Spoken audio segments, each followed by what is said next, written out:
Good evening. It is 7:02 and I'll call the meeting to order. We do have quorum. At this time, I'm looking for approval of the agenda. Can I get a mover, please? Councillor Couvette. Thank you. I move the agenda be adopted as presented.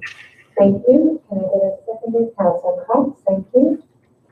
Discussion. I do have one addition to the agenda, and this, I'd like to add it under council business after administration, as we will be going in camera. So for section D1, or DF, sorry, section GF, and this is for a personal issue. Mr. Morrison? Thank you. Also, if possible, I'd like to add an item E, or GE Administration 3, just honoraria, to discuss the fact we have no other members of the public coming forward to participate on the committee and to discuss next steps with council. Thank you, Mr. Morrison. Any further discussion on the agenda? Councillors Couvette and Cox, are you amenable to the changes? As such, I'm looking, will call for the vote. All in favor? Thank you. Passed unanimously.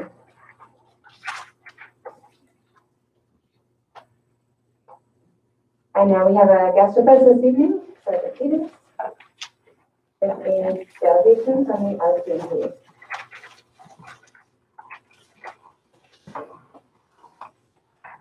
And just a reminder to please use the microphone. Thank you. Thank you, Your Worship. Good evening, councillors. Thank you for your time this evening.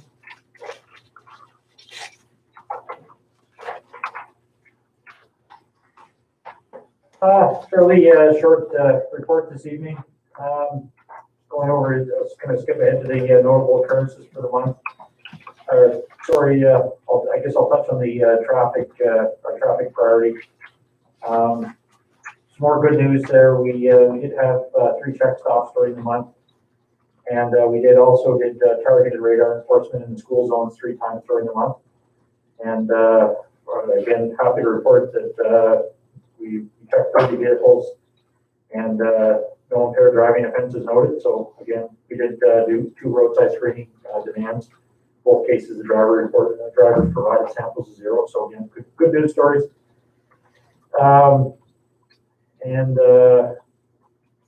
Just skipping ahead to our again, nothing really else of note to report otherwise there. We're not seeing a real noticeable spike in property crime. Notable occurrences in November, I guess it was we did a media release there, but on November 14th, we did have a report of 2 overdue hunters at the Grand Detour cabin northwest of Fort Smith. We responded with the search and rescue, and we did locate the hunters. It wasn't, they weren't actually missing. They were located at the cabin.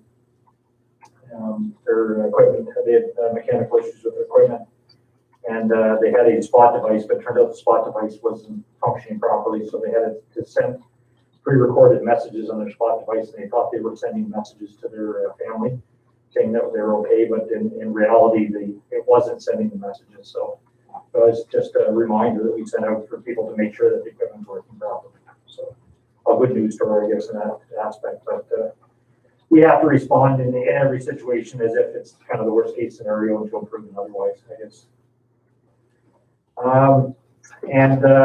Just another thing I wanted to point out there as well. I think I mentioned this before, but we had a local resident that had reported an attempted fraud. So in this circumstance, a person called pretending to be an RCMP officer from Ontario.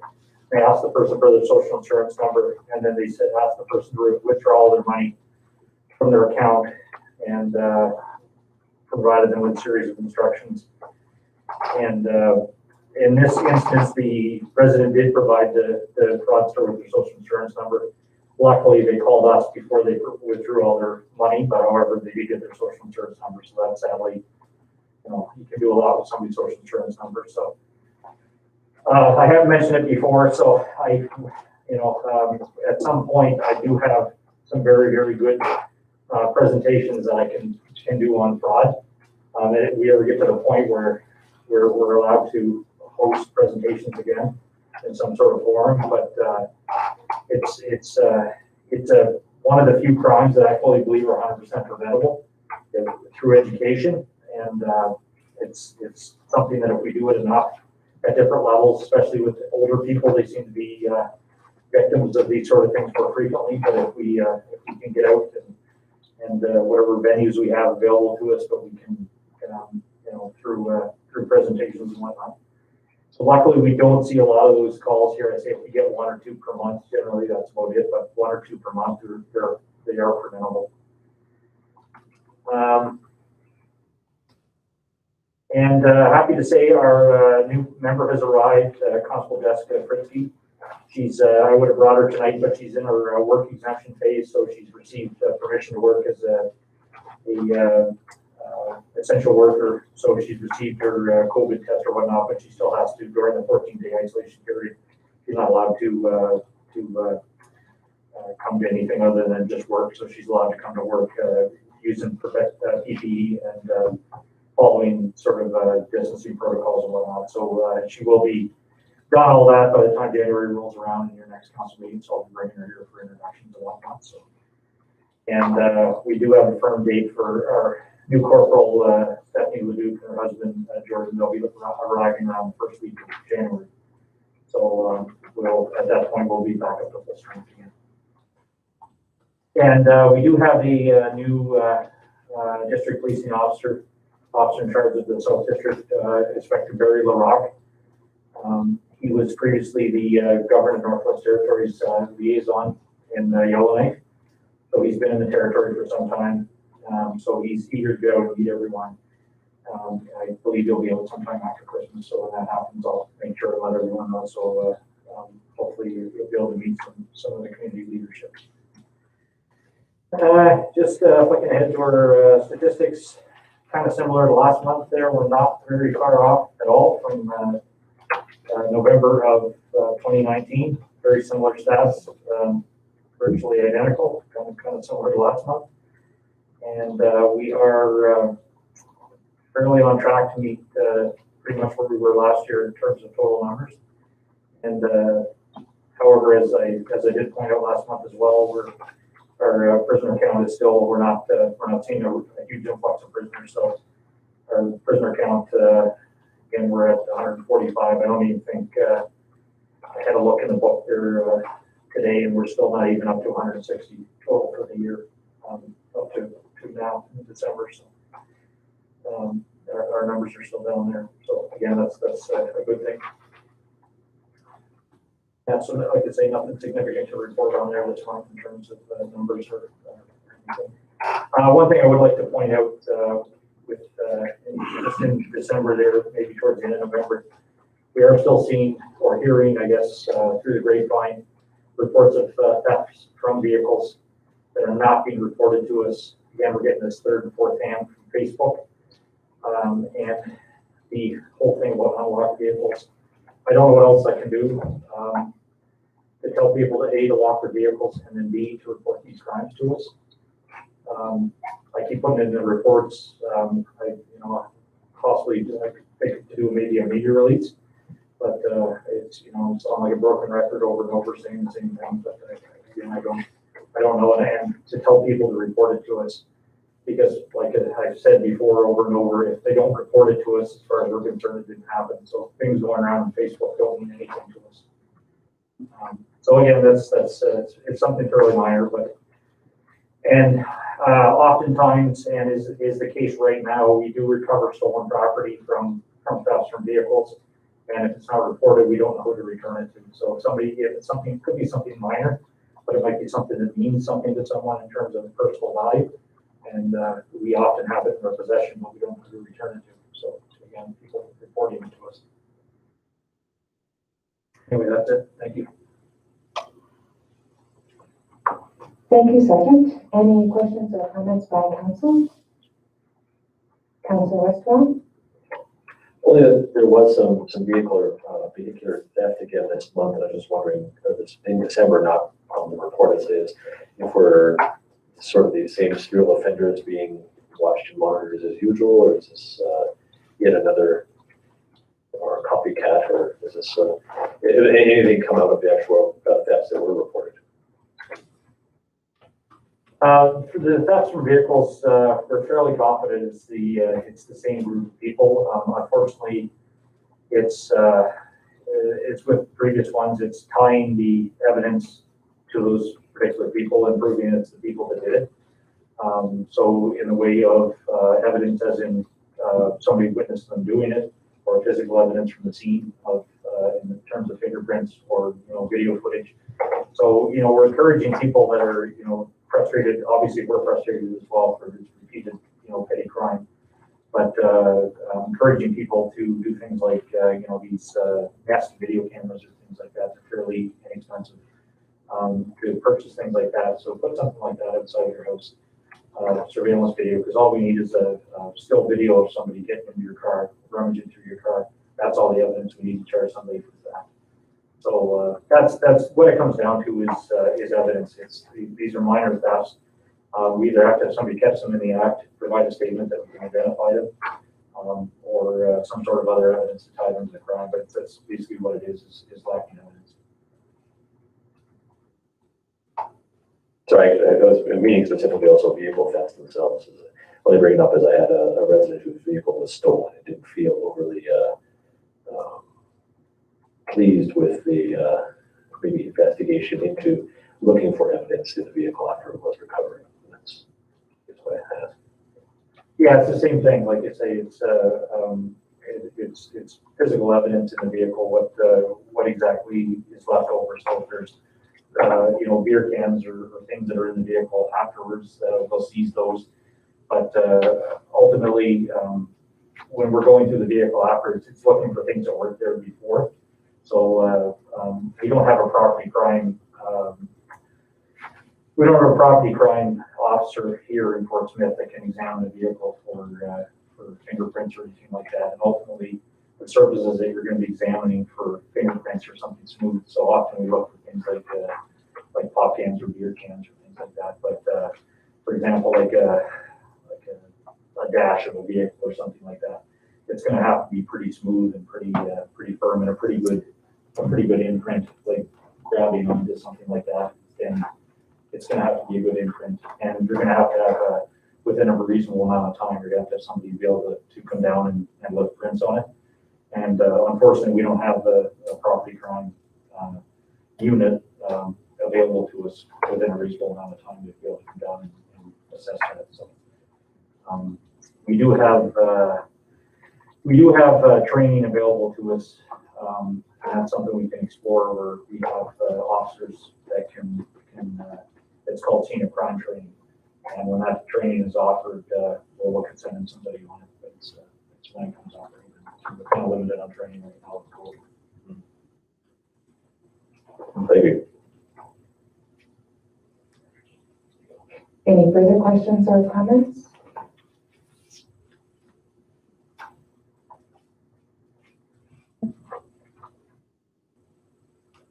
I'm not sure if I saw in the report, normally you have the drunk driving kind of check stops throughout the season, and that's still planned for over the holidays. Yes, we did. I always do this. I jump ahead to the current month, but we did have our traffic unit out from Yellowknife and Hay River this past weekend. We had 3 extra officers out specifically on the traffic unit. And Friday and Saturday night, did a series of check stops, and then basically roving check stop where they check basically every vehicle that was on the road. So if you're on the road Friday or Saturday night, you may have been stopped once or more than once, and checked approximately 140 to 150 vehicles over the course of both nights. And I'm happy to say there were They did a lot of breath tests and, wrote a few tickets for various offenses, but no impaired drivers reported. So again, a good news story. They tried their darndest to get every vehicle on the road was checked for the purpose of checking for impaired driving. So like I say, a good news story. It wasn't like they were letting anybody go or giving warnings in that aspect. So yeah. That's fantastic. Yeah.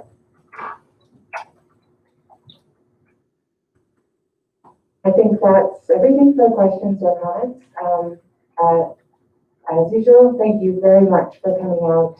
We really appreciate you presenting to council every month, and we look forward to meeting the new members and hope you have a relaxing holiday.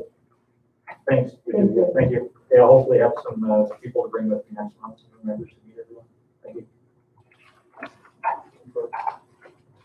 Merry Christmas. Thanks, thank you.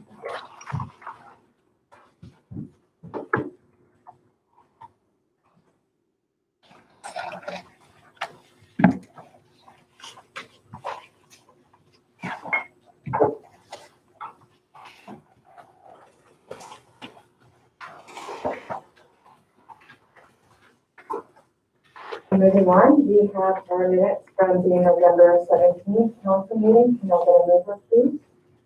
Councilor Cox. I move that the minutes of regular meeting 11-20 of November 17th, 2020 be adopted as presented. Thank you. Can I get a second there? Councilor Kissinger. Discussion? All in favor? Thank you. Passed unanimously. Business arising? Okay.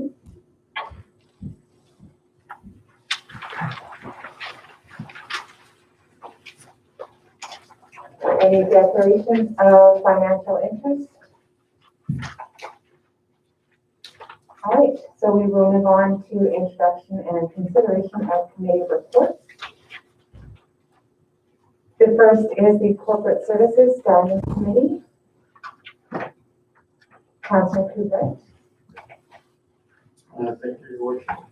I move that Corporate Services Standing Committee minutes from December 1st, 2020 be adopted as presented. Thank you. Can I get a seconder? Councilor Campbell. Deputy Mayor Smith. Thank you. I know I can ramble on for a while, but I'm pretty sure it didn't take 2 hours to hand the chair to Councilor Westwell. Sorry, I didn't notice this before. I think the minute should read 704.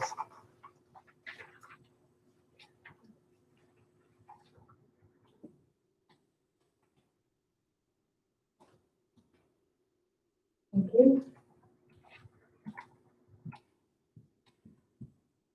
Any further questions or comments?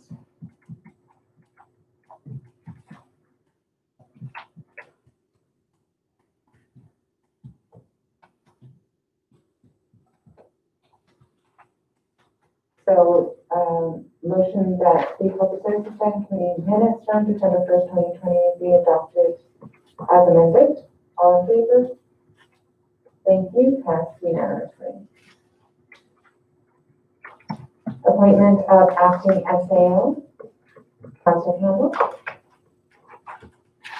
I move that the Director of Municipal Services, Paul Kaiser, be appointed acting Senior Administrative Officer for the period of December 21st to December 29th, 2020.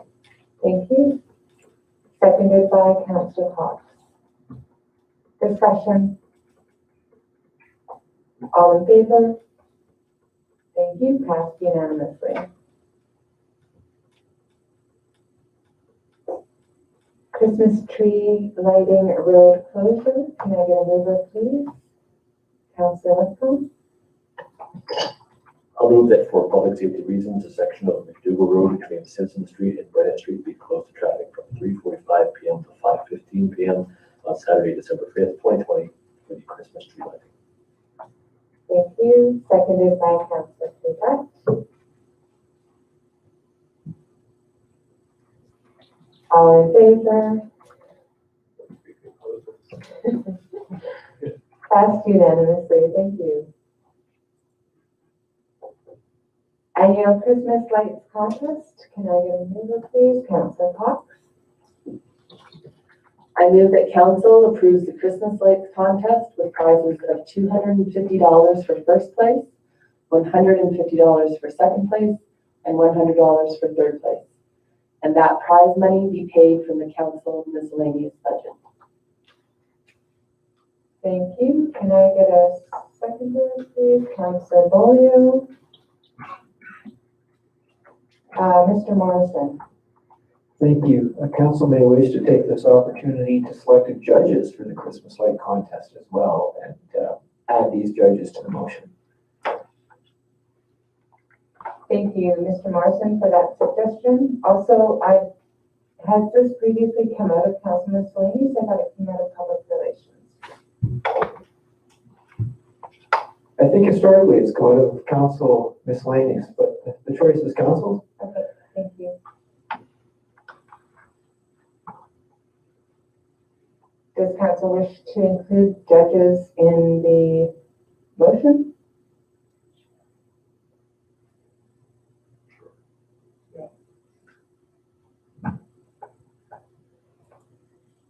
Councillor Cox?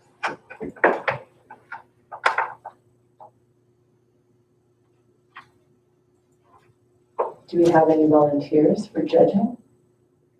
Councillor Westwell, Councillor Bolio.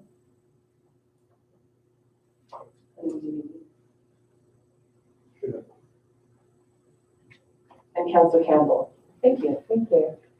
Okay, maybe motion reflect the appointments of Councillor Westwell, Councillor Bolio, and Councillor Campbell as judges for the Christmas lights contest. Thank you. Councillor Bolio, are you amenable to the change? Yes. Thank you. Any further discussion?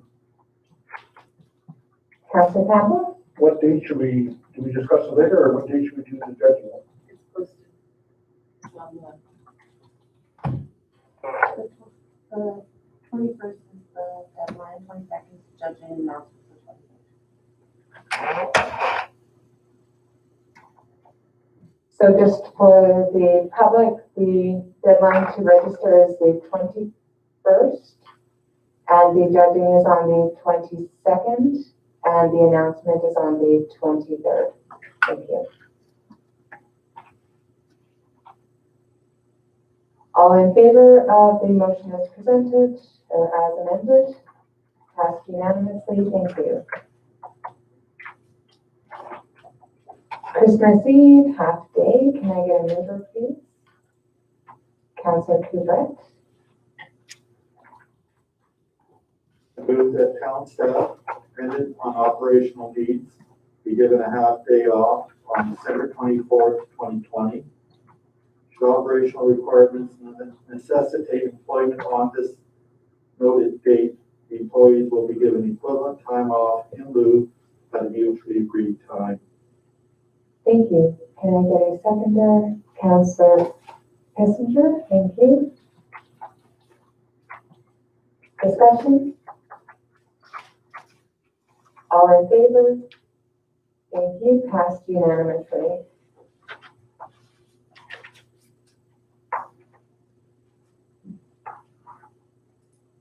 Moving on, we have the Portsmouth Housing Authority Board of Directors appointment. Councillor Cox. I move that Councillor Campbell be reappointed to the Portsmouth Housing Authority Board of Directors. Thank you. Can I get a seconder, please? Councillor Bolio. Discussion? Councillor Westphal. I know this is a ministerial appointment anyways, but, and they can appoint terms, so should we specify that term ending date to be, January or December 31st, 2021, only because that goes past the next election next year. Right, we're reappointing it for another year. It ends in December. When I was on the board, my term expired 2 months after the election, right? So the election's in October of 2021, and the housing board appointments are for a year. Does it matter to anybody. Being strange looks like I can't read people's faces, so. It doesn't specify, it's curious. No, I know, it should we specify? I guess that's my point. We should specify that. Because it's a ministerial appointment, they usually seek our direction as to the appointment length, right? So. Anyway. I think that the appointment to the housing board is not, it doesn't have to be a counselor, so I don't think that there is a need to have it expressed in relation to the election.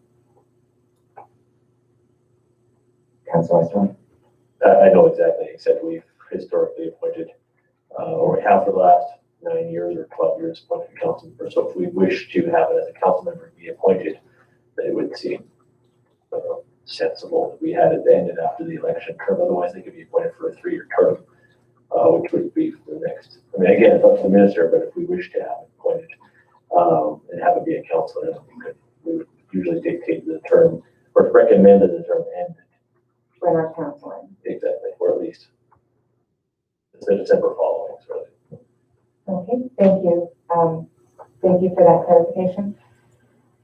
Councillor Cox, you have moved the motion. Would you like to amend the motion to include an expiry date on the appointment? I'm amenable to an expiry date of December 31st, 2021. Thank you. Councillor Goyer, are you in agreement? Yes, I'm. Thank you. Any further discussion on the motion?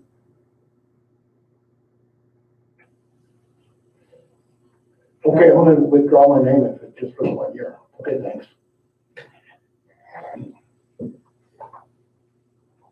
Okay.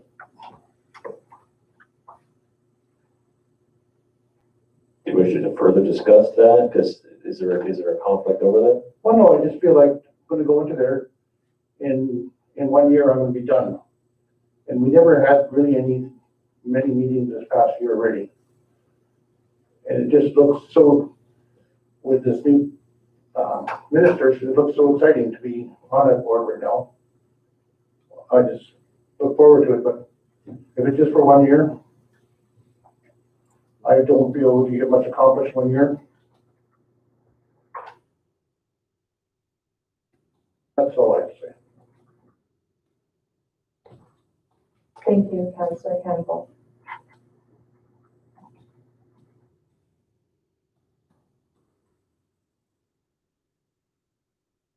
Do I get to add on to my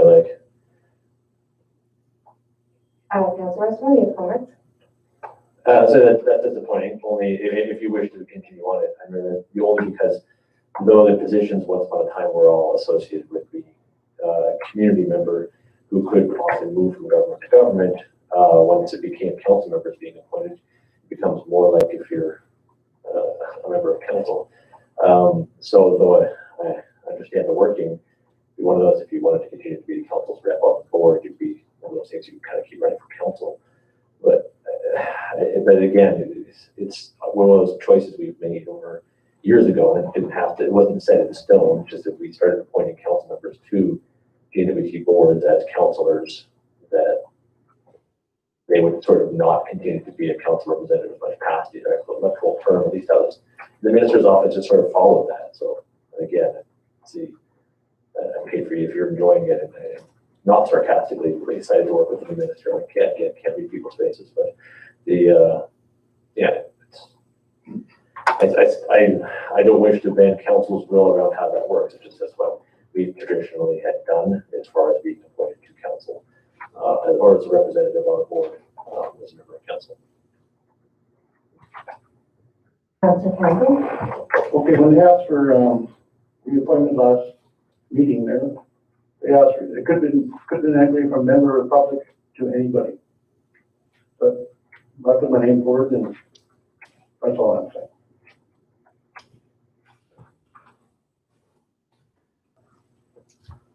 Councillor Campbell, do you still wish to remove your name from consideration? If it's gonna go to 1 year, yes. Thank you.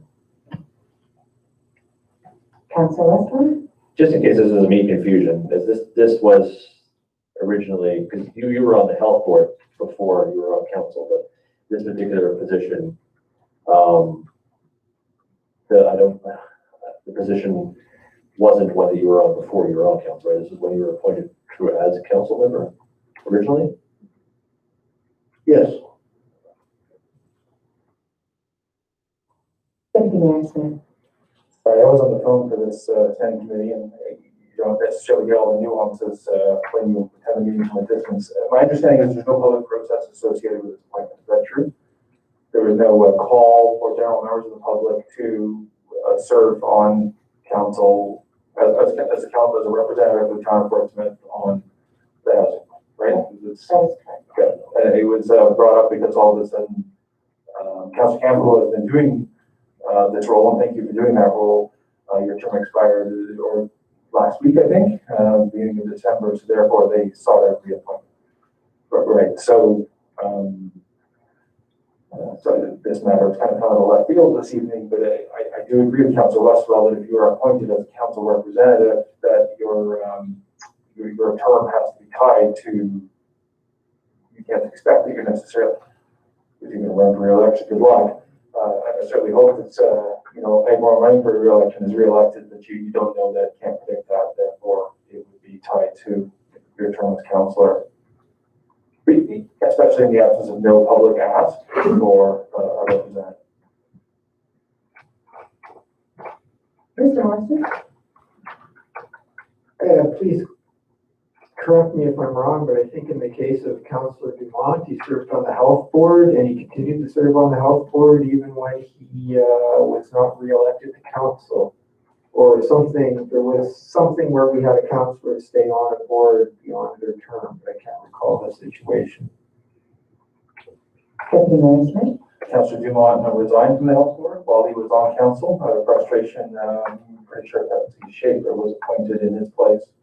And I can't recall an instance you're talking about where we had a councillor appointed to somebody who, a councillor appointed to a board who didn't serve beyond their, who served beyond their time on council. I can't recall that. Thank you. Councilor Westwell? I do believe there was, well, at least from my recollection when it came on, is actually that we were looking to have a new member reappointed, and that we expressed that they weren't really taking any new names, and this person's name was still who they had on file, which wouldn't have been correct because they had actually effectively resigned. But they still would not receive a member. Yeah, they weren't inquiring for new members from the public, and mind you, they never appointed anybody from council either. So That's correct. Deputy Mayor Smith? Sorry, because not prepared to have this discussion, not thought about it. I'm unfortunate Councillor Campbell has elected to withdraw his name. I actually really hope that he remained on as the council representative on this board, and I just wanted to state that. Really value your willingness to represent the council on that board.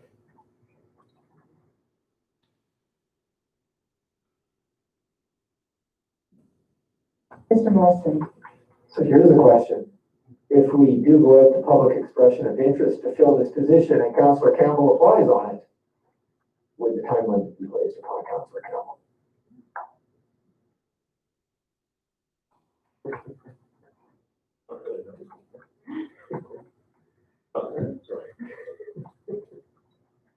Councilor Westwell? that's already the case in that, as with the health board, where we've had people who've already been on board and they don't, that it is a separate process. So, or school board or other, when that becomes elected, it is a own situation. But no, I don't believe so.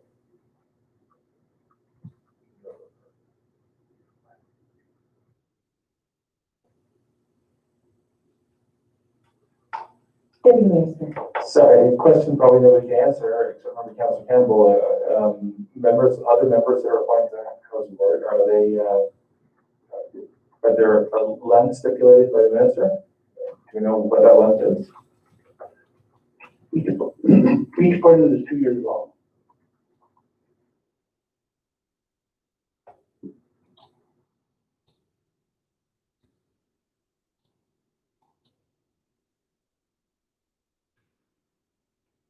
So at this time, unless Councillor Campbell, do you wish to resubmit your name for this position? For an appointment of 1 year? No, I don't. Not for 1 year because can't do anything in 1 year. Thanks. Okay, thank you, Councillor Campbell. Then are there any other members of council who wish to submit their names at this time?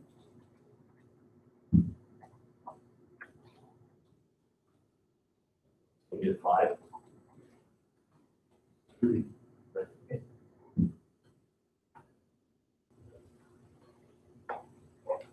If there are no councillors, I can submit my name unless somebody else wishes to.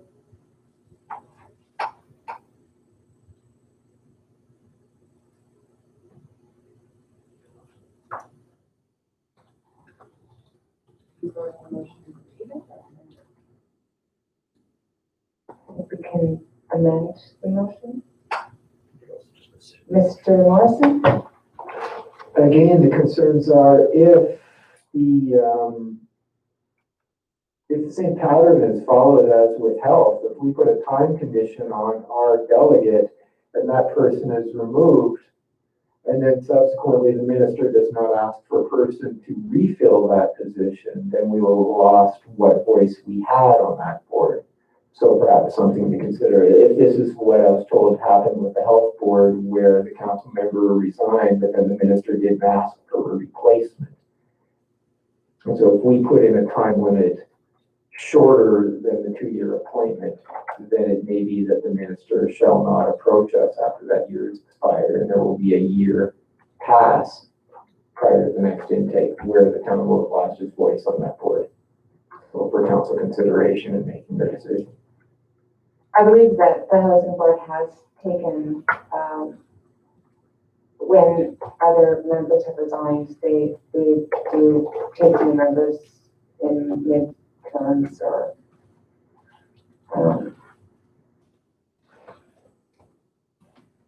Councillor Campbell? Well, that's been our whole problem all this year, trying to get people a quorum on this board.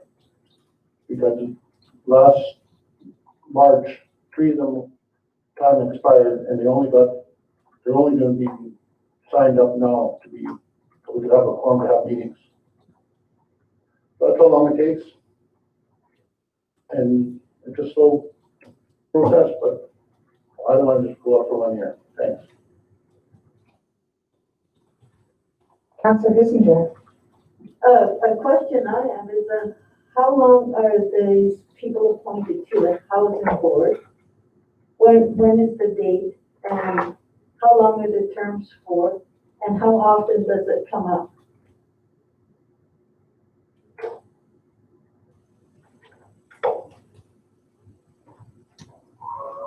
And where do they get their memberships?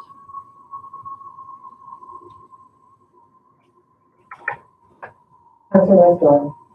Okay, so the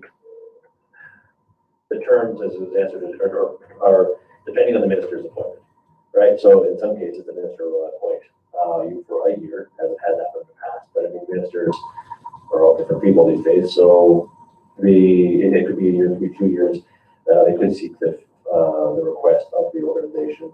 The board is made up of traditionally now 5 people, usually from the local indigenous government, community government, and public seats. So there is a process usually for the other public seats where they would fill members in, and then there's a position for the town, there's a position for Salt River, and there'll be a position for the Métis.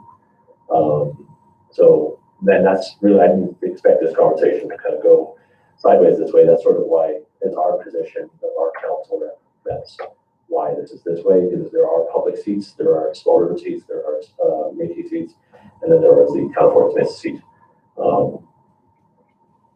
And I was appointed for the board once for a 1-year term and twice for 2-year terms. It depends on our length of term. So mine, actually, my term ended December 31st, and I wasn't invited to the last 2 meetings after the election. So it kind of, it is not as hard and fast as it sounds, because once you've got the approval from here, they're waiting for ministerial approval, but it all depends on the chair and the manager and how the process is going. However, to be completely blunt, I actually think the housing board is not what council thinks it is, unless you've been a rep. You are a lot more meat and potatoes. You're in approving evictions and appointments and debt payment cycles and payment plans. It is a lot less of a seat on or a voice, and a lot more of a working board that does a lot more day-to-day business, a lot of in-camera work. And truthfully, I think it actually is more of a position that would, because it doesn't have any realistic reporting back to council function 99% of the time. It's just doing work as a board member, and it seems to be, it would fit a lot more as a public spot, in my opinion, but I do value the council actually getting the opportunity to appoint a member from council. It is not like the health boards or other boards of advisory. It is very much a, let's determine who gets a house and let's determine what payment plan this person's on. It's a lot more. It's not exactly one of those seats of power. It's a working board. Thank you, Councillor Westwell. Councillor Kissinger, the form which we have received, there are recommended terms for 1 year or 2 years. And there's one rep from each local government agency. Like Ms. Councilor Westwell said, one from the town, the Métis, and Sudbury. I'm not exactly sure of the entire makeup of the board. Councillor Westwell or Councillor Campbell could probably speak better to that.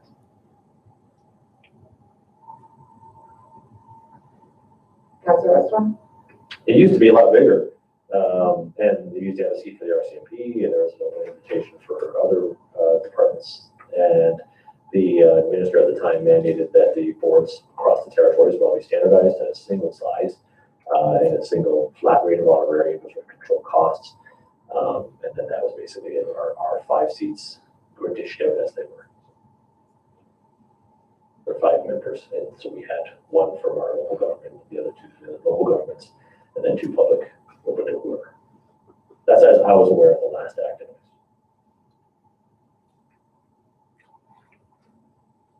Thank you, Councillor Westwell.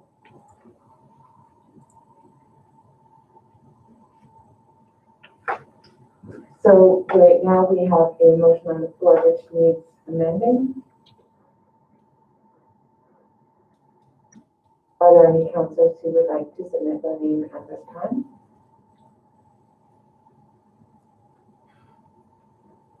Okay. Councillor Cox, the motion is yours. How would you like to proceed? I'd like to rescind the motion.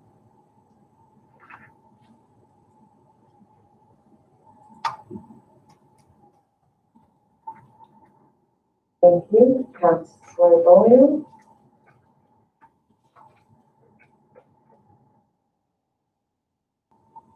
Your microphone is up. Yeah, I agree with Okay, thank you. Motion is withdrawn.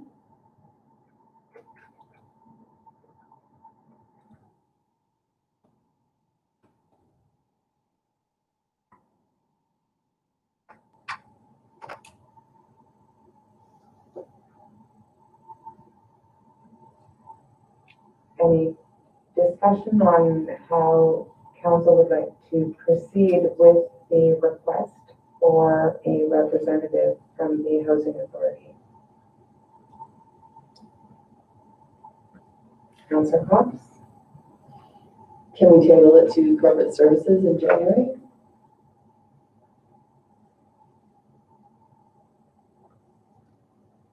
Councillor Westwell? Yeah, I would agree with that sentiment. Only just we're obviously going to shake out solution it is right now, let alone I think it was a conversation that we were prepared to have as it is.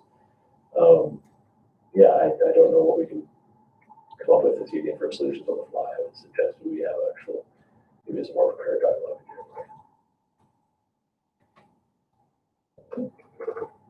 Deputy Mayor Smith. Thank you. As part of that conversation, I'd like to know whether or not I recommend that the other community governments have appointed members, whether or not they're sitting councillors or members. I'd like to know that. Thank you. Just for clarification, the Salt River and Métis Nation reps, are they elected officials from their community governments, or are they appointed by their community governments and members at large? We don't have that right now. I'd just like to know that before having a conversation. Okay, thank you. We will bring that information to council for the corporate services meeting.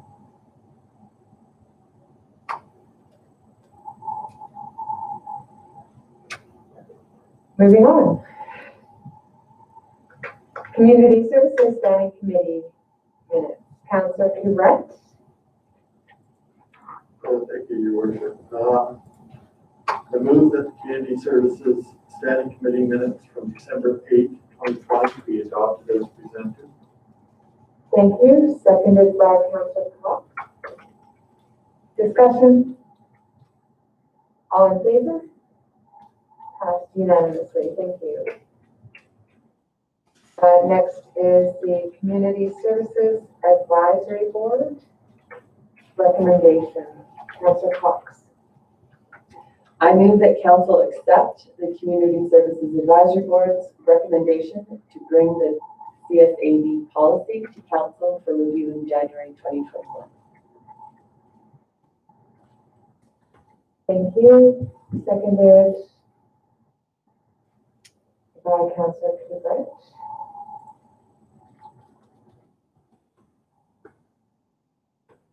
Any discussion? All in favor? Passed unanimously. Thank you. Community Services Advisory Board reappointments. Councillor Cox.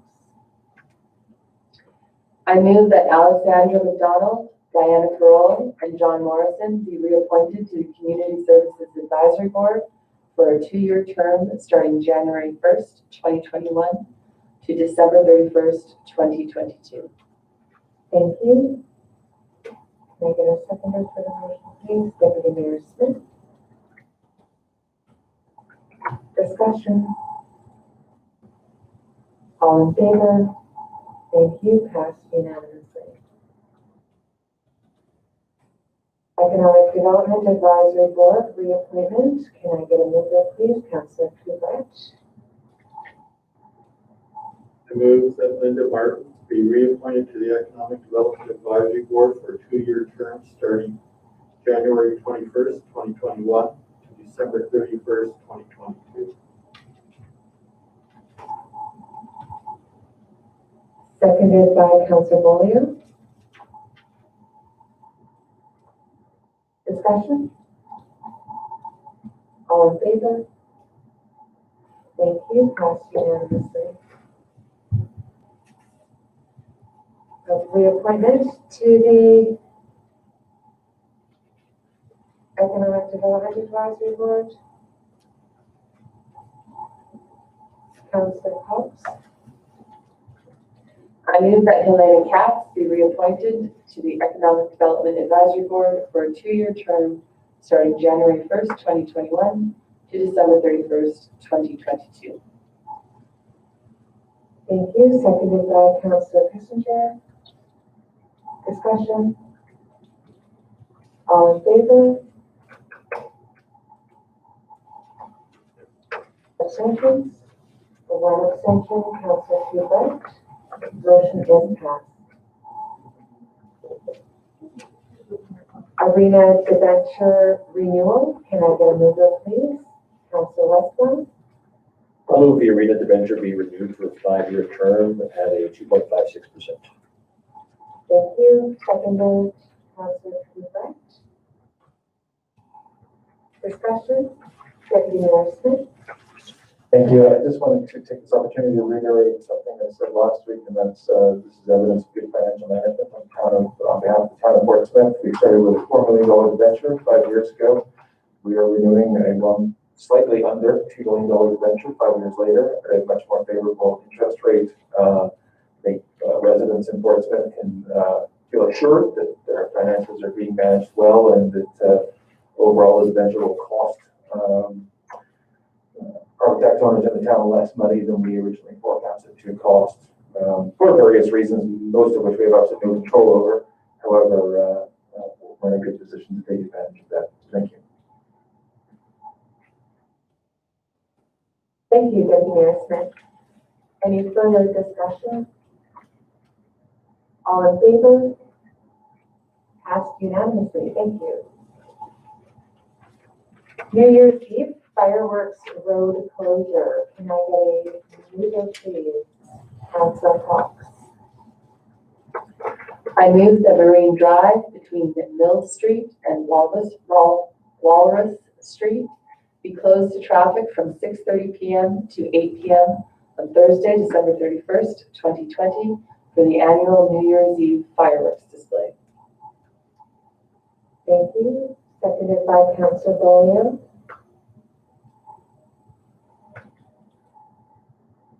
Discussion? All in favor? Passed unanimously. Thank you. Municipal Services Standing Committee. Councilor Westlaw. I'll move the Municipal Services Standing Committee minutes from December 8th, 2020 be adopted as presented. Thank you. Seconded by Councilor Kissinger. Discussion? All in favor? Passed unanimously. Thank you. Sustainable Development Advisory Board reappointments. Can I get a mover, please? Councilor Westlaw. I'll move that Adam Bath and Ken Zimmer be reappointed to the Sustainable Development Advisory Board for a 2-year term starting January 1st, 2021 to December 31st, 2022. Thank you. Seconded by Councilor Bollier.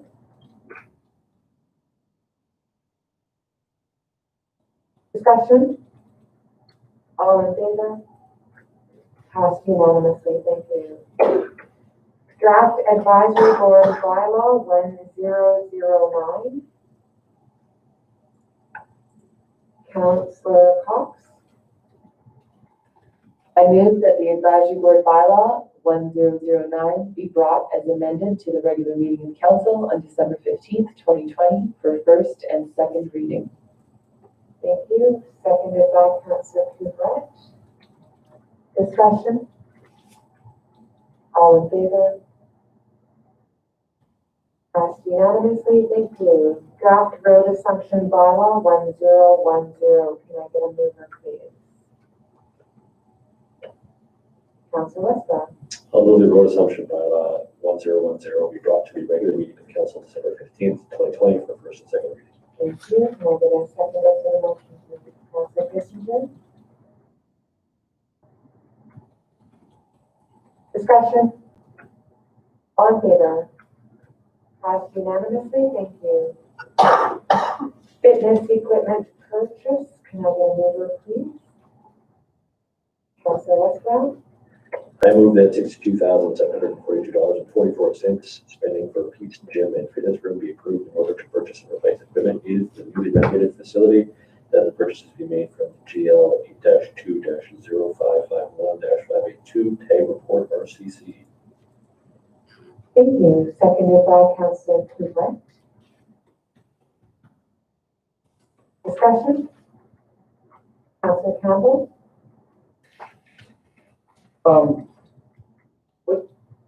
Where is this money coming from? This is coming from a budget set up for it, or, because we still got a lot of expenses going into that rec center. And I don't think we should be spending this kind of money on all new equipment right now till all the renovations are done. We still have the equipment that's there right now. We can reuse that for now until we see where we stand at the end of this project. Thank you, Councilor Campbell.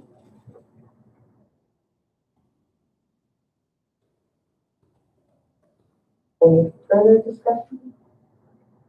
Councilor Westphal. I mean, it's a worthwhile discussion if we're spending a lot of money on capital in the TAG report, but considering the purchase and acquisitions timeline, I don't know. I feel like this expenditure compared to the relatively large TAG report expenditure and the nature of the contract and how it's been built, that I think we should be safe to make purchases for equipment and capital items that was budgeted, knowing that we shouldn't be, due to the nature of the contract, hit with any unexpected costs as far as the facility renovation itself goes. So as far as filling it with equipment that's basically budgeted for in the capital plan, or at least being drawn out of the TAG report plan, I think it seems reasonable in my mind, and from a timeline perspective for purchasing, getting everything here. I know from experience, acquiring equipment during COVID is its own interesting process. So I would hate to see us not be able to have replace equipment that is tired and overdue for replacement. I don't think we're replacing any equipment that is still fully functional. There is some functional equipment there, but I think it's pretty due to replacement, at least from what we've been presented. So I feel like it's still reasonable, at least because the nature of the contract is sort of built to not saddle us with any unexpected costs. Thank you. Mr. Morrison. Thank you. So the money is coming from the capital line item for the overall CRC renovation. The council approved $4 million, of which all but approximately 350,000 are committed. That 350,000 is being carried as a contingency, as well as the money is for furniture, fittings, and equipment. So the idea is, the nature of the contract is that any of the things we put in the building are in addition to the construction contract. We buy the tables and chairs that go in there. That's not part of the contract to build it. And that includes IT, things like televisions and modems and whatever, and it also includes fitness equipment. So in this case, we've approved a larger space. Pete's Gym is bigger than it was before, so we actually need more equipment to fill it up. And so that's what's driving it. This is a combination of new equipment and then the materials required to repair and upgrade our existing equipment to fill the space for appropriate utilization. There may be additional costs with the project, but these would be subject to council's approval.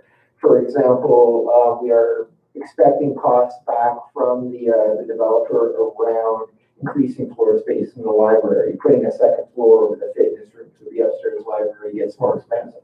That would be council's decision, whether they want to expend those funds on that. We're expecting a price to relocate the washrooms from the center of where the new library is going to be to over by where the curling lounge is, to again open up the center floor space. That decision to spend those funds and relocate them would be council's decision. So council will have decisions to expend additional funds. The additional things required to fit out the daycare space beyond what's shown in the proposal that was approved by council would be additional cost, but realize we have received $250,000 from the GMWT specifically for the daycare work, so that money should be offset that. And then the other place we're looking at perhaps potential additional costs would be in further refit of the seniors room. To meet some of the comments, requests we received there around a larger area, additional entryways, rethinking of the washrooms. And so we're waiting to get all that pricing back, but right now the thinking is that the monies we have, the $350,000 contingency plus $250,000 of EC&E. And then we're also hoping to get additional energy efficiency funds to support some of the base building work, the improvements to heating, ventilation, and air conditioning system. There should be sufficient funds in there.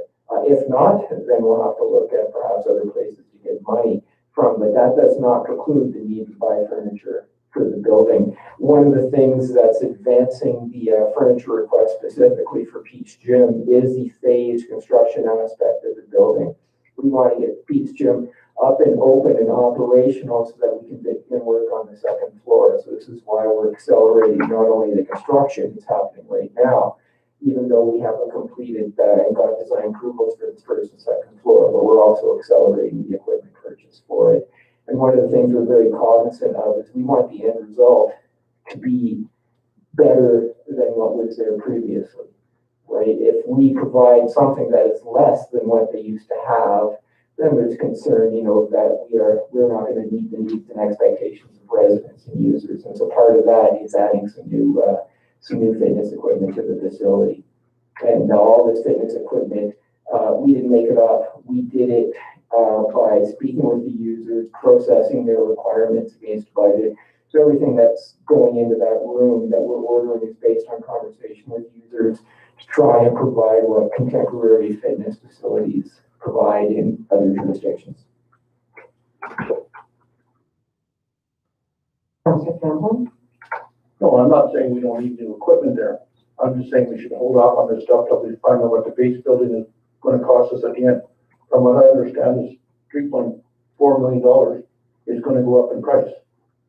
And here we are spending all kinds, we still got equipment, we still got a place, we can put it in there and go from there, and after we get the building done and everything, then we outfit it.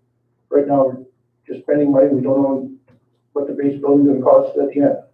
Covering up this hole in the floor and all this stuff, we don't know what the cost of it is yet. And here we're spending another $62,000. Before the building's even done, we still have lots of expenses to do. Thank you. Thank you, Councillor Campbell. Any further discussion on the motion?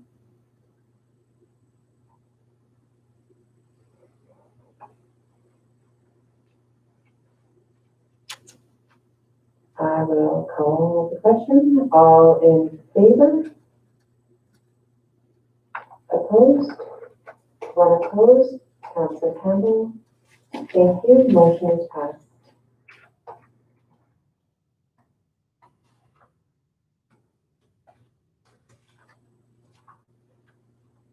Moving on, we have ISIT Cultural Spaces Funding Application. Can I get a mover, please?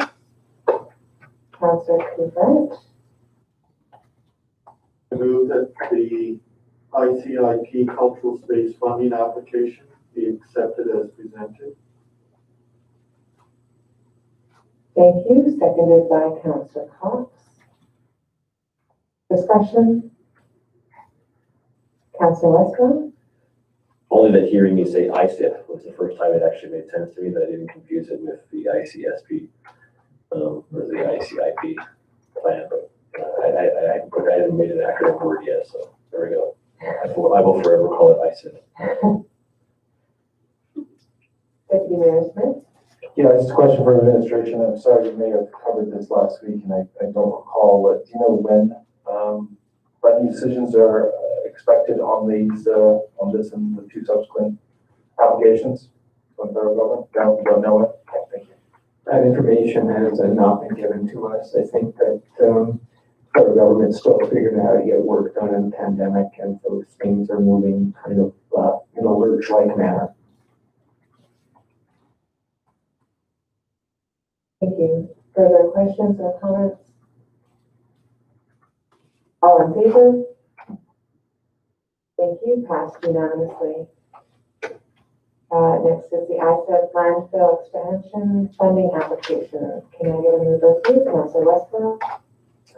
I move that the ICIP landfill expansion funding application be accepted as presented. Thank you. May I have a second there? Councillor Couvert. Discussion? All in favor? Passed unanimously. Thank you. And third, ISIP road upgrade funding, program funding application. Can I get a mover, please? Councillor Cox. I move that the ISIP road upgrade program funding application be accepted as presented. Thank you. Seconded by Councillor Kissinger. Discussion? All in favor? Passed unanimously, thank you. Enactment of bylaws and policies. Advisory Board Bylaw 1009, first reading. Can I get a mover, please? Councillor Cox. I move that Advisory Board Bylaw 1009 be introduced and given first reading. Whereas the Council of the Corporation of the Town of Fort Smith in the Northwest Territories recognizes that receiving citizen input aids the work of Town Council and is essential to the long-term wellness, growth, and prosperity of the community. And whereas the Council deems it to be in the public interest to establish advisory boards in various areas of municipal operations, including but not limited to community services, economic development, childcare, and sustainable development. Thank you. Seconded by Councillor Beaulieu. Discussion? All in favor? Passed unanimously, thank you. Second reading, can I get a mover, please? Councillor Kubrick. I move that Advisory Board Bylaw 1009 be given second reading by title only. Seconded by Councillor Cox. Discussion? All in favor? Passed unanimously, thank you.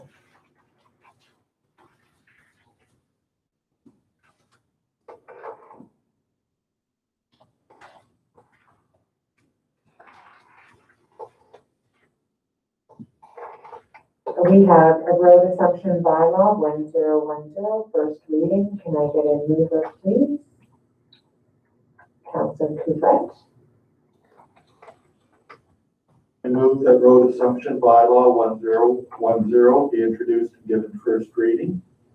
Whereas section 50, paragraph 2 of the Cities, Towns, and Villages Act 2004, as amended, authorizes the municipality to exercise its rights and powers in accordance with this act by bylaw.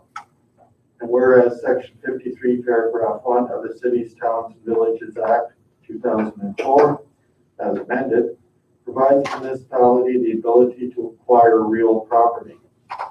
And whereas the Corporation of the Town of Fort Smith deems it necessary to establish standards for private roads that the municipality may consider assuming.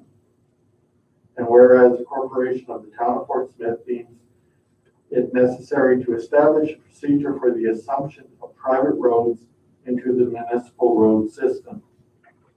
And whereas the Corporation of the Town of Fort Smith must maintain standards of quality on town roads. Thank you. Can I get a seconder for the motion, please? Councillor Westphal. Discussion? Councillor Westphal. It's actually kind of one of those weird ones where it's almost housekeeping, but it's really exciting. Because there's a couple of legacy items that have long burned. There are organizations can't even give us land that they want to, just because we can't assume the roads because they're not ready, even though we have roads ourselves that aren't ready. So this is thank you for getting this one tightened up for us. This is going to be a nice way to move forward.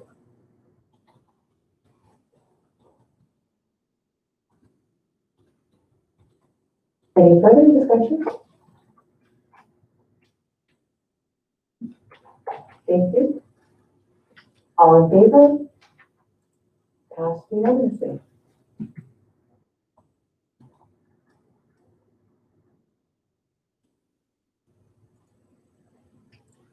Second reading, can I get a mover for the motion, please? Councillor Cox. I move that the road assumption bylaw 1010 be given second reading by title only. Can I have a seconder for the motion, please? Councillor Kissinger. Discussion? All in favor? Passed unanimously. Thank you very much. We have no appointments. And moving on to mayor and council.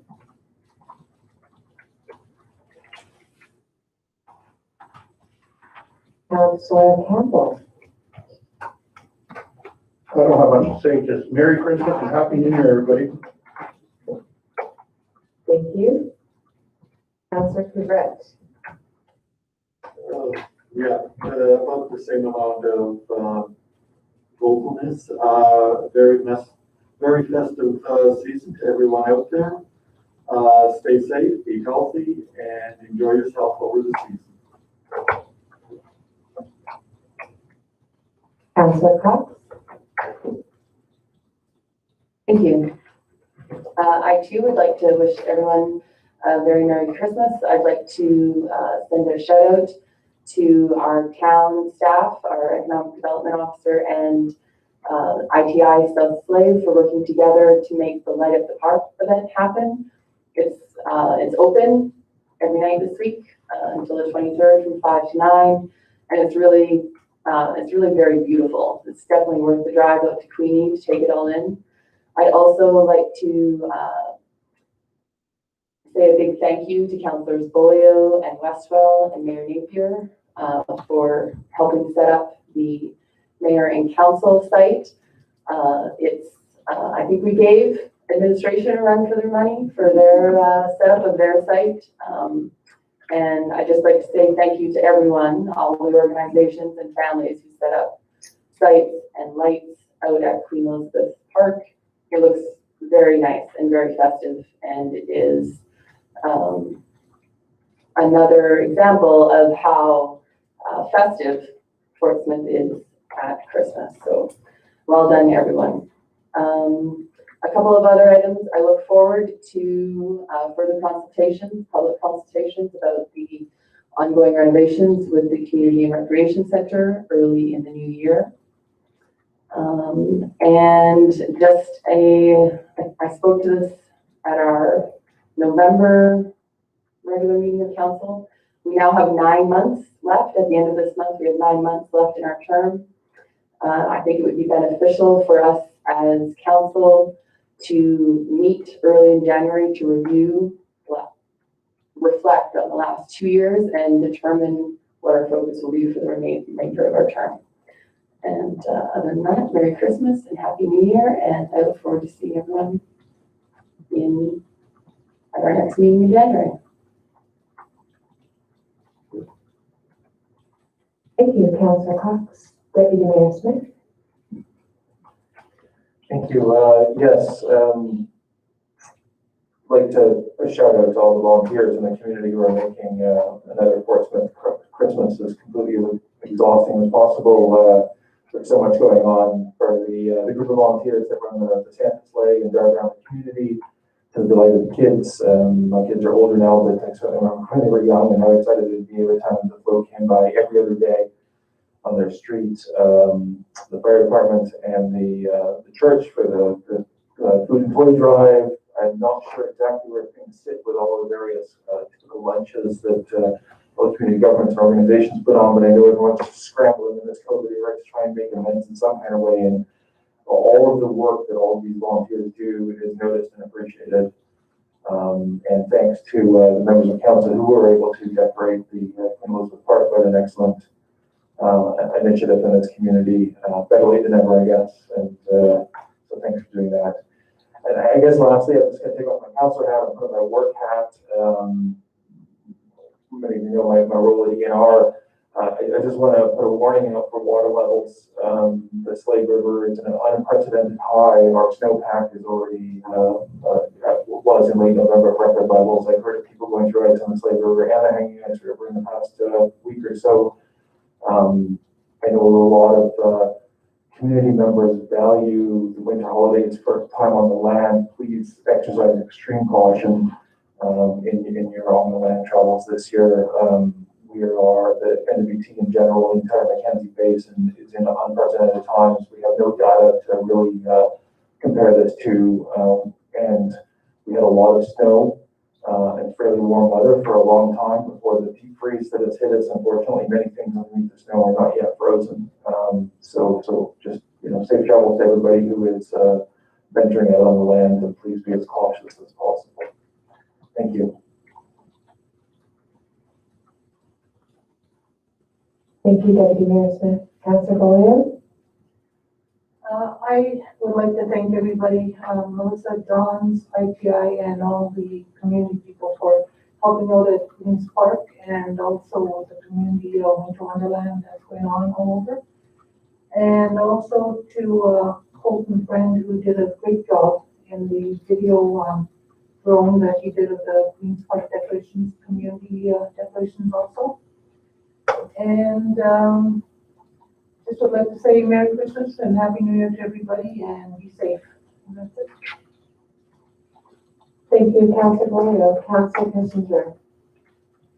I too would like to thank all the volunteers who made Portsmouth a very, very festive this time of year. And I also wish everyone a safe and happy holidays and health and prosperity in the new year. Thank you, Councilor Kissinger. Councilor Westwell? Okay, I'll change it up here. I'll thank the town and all of its staff who've done a great job of having the volunteers drive the community and of the town. It's the wheels to many cars. We've done a great job throughout the year, which is probably, in all honesty, the most unprecedented year I think anybody's had to deal with in this town's organization's history since incorporation, when it comes to trying to operate under a pandemic, and the list goes on. So kudos to all of the management, senior management, staff, administration, everybody does a spectacular job, top to bottom, in adapting and performing and keeping the wheels turning better than I think any other organization managed to. So thank you for all the hard work of the staff and SDO and all of his team. So yeah, COVID, what 2020, only 2 more months and we'll be back to basically being a year since this became the new reality where we all hid away, at least for the first 5 months of on Zoom, and enjoyed the sun when it returned, even though it was a long spring.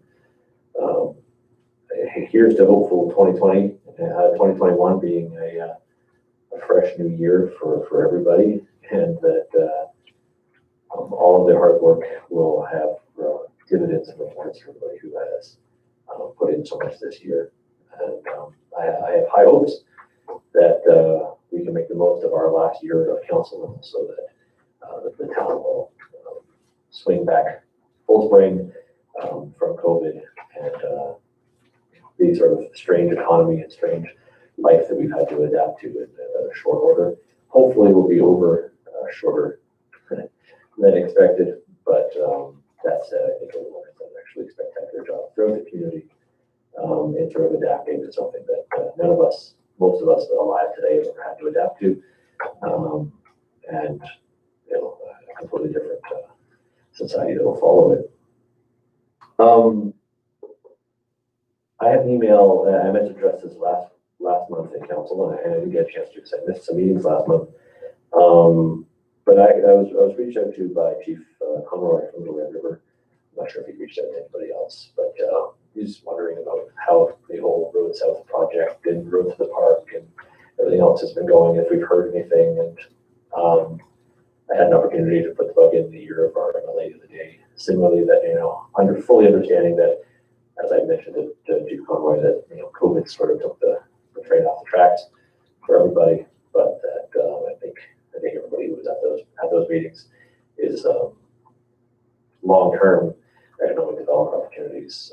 So very excited to see that move forward. It sounds like there is still a lot of interest in Alberta, and his council and the chief of the band is excited to see it move forward. They're just looking for some updates. So here's hoping that once the wheels are back on society, that we can sort of restart some of the exciting initiatives.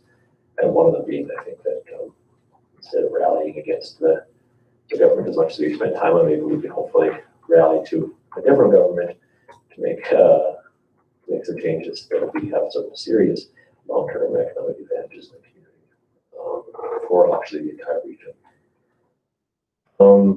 Fourth is I guess talking about the high water, and not to make something that could be a downer for 2021, but I've heard it, and I know other councillors have as well, from the individuals in the community who've mentioned either as elders or family of elders, that these sorts of weather conditions are eerily reminiscent to the slide years. The slide year in the 60s, the high water followed up by the dry season certainly makes a risk. So I'm not sure what the government needs in a letter or reminder from us, as they didn't seem to remember any of the previous attention from the last decade. But maybe just to make sure that residents of the community know that the town has brought this to the attention of the levels, appropriate levels of government for years, and continues to do so, not just not just recently, but has for well over a decade, well over 2 decades, really. And then hoping that this doesn't create a situation in the spring with high water, but that that we sort of rattle the cage a little bit, so that maybe the GWT gets some people on site monitoring their land, as opposed to community efforts can maybe sort of continue to get their attention there. Other than that, hope everybody has an absolutely Merry Christmas. It's been a hell of a year.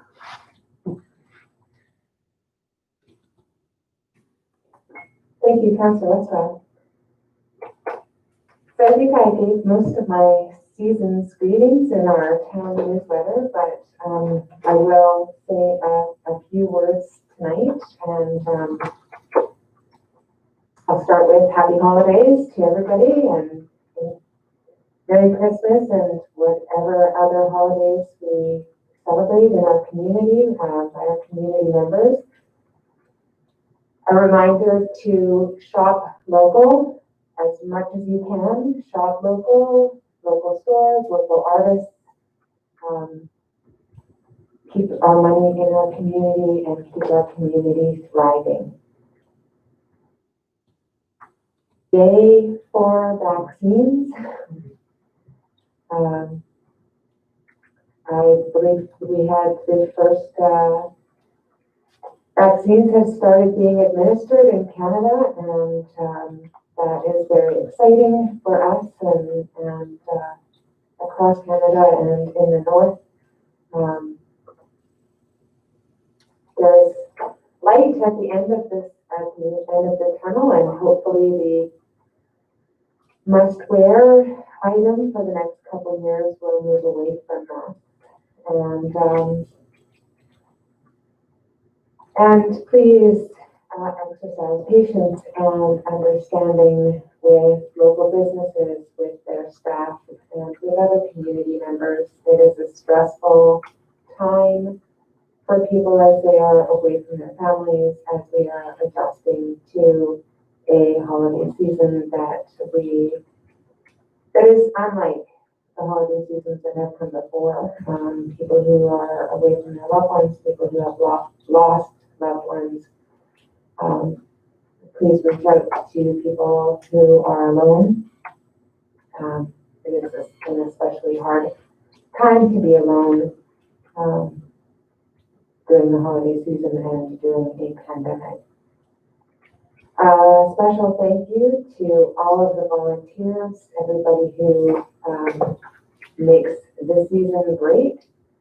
The Santa Sleigh volunteers and drivers, especially the past couple of days, have been pretty cold out on the sleigh, and the park displays have been pretty amazing. And I too would like to thank Councillor Olio, Councillor Cox, Councillor Westwell, and Ms. Bethany for their assistance in decorating our council site.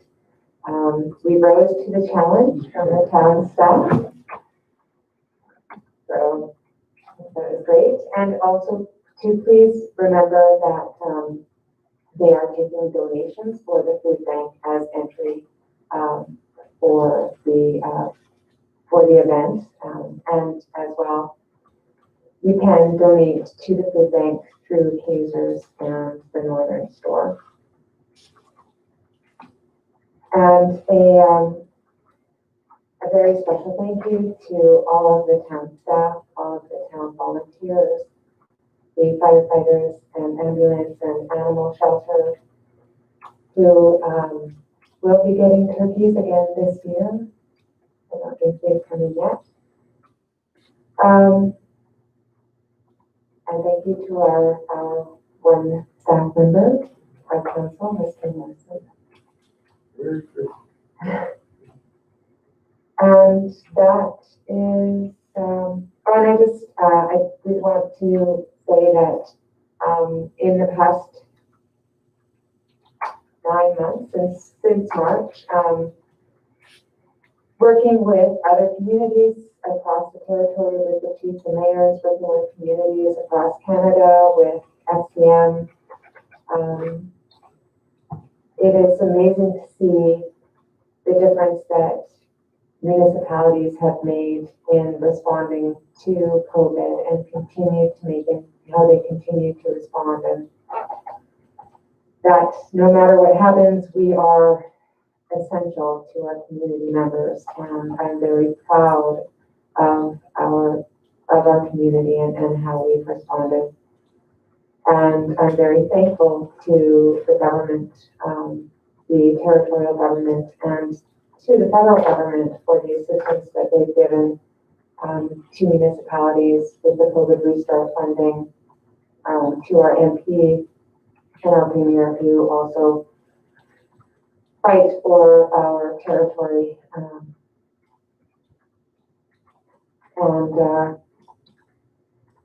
I did present last week to the House of Commons Finance Committee, and did speak to the effects of climate change across the north, and did speak about our riverbank and the effects across the north, across the territory of climate change and funding that is desperately required by municipalities. And so we go hopeful into a new year.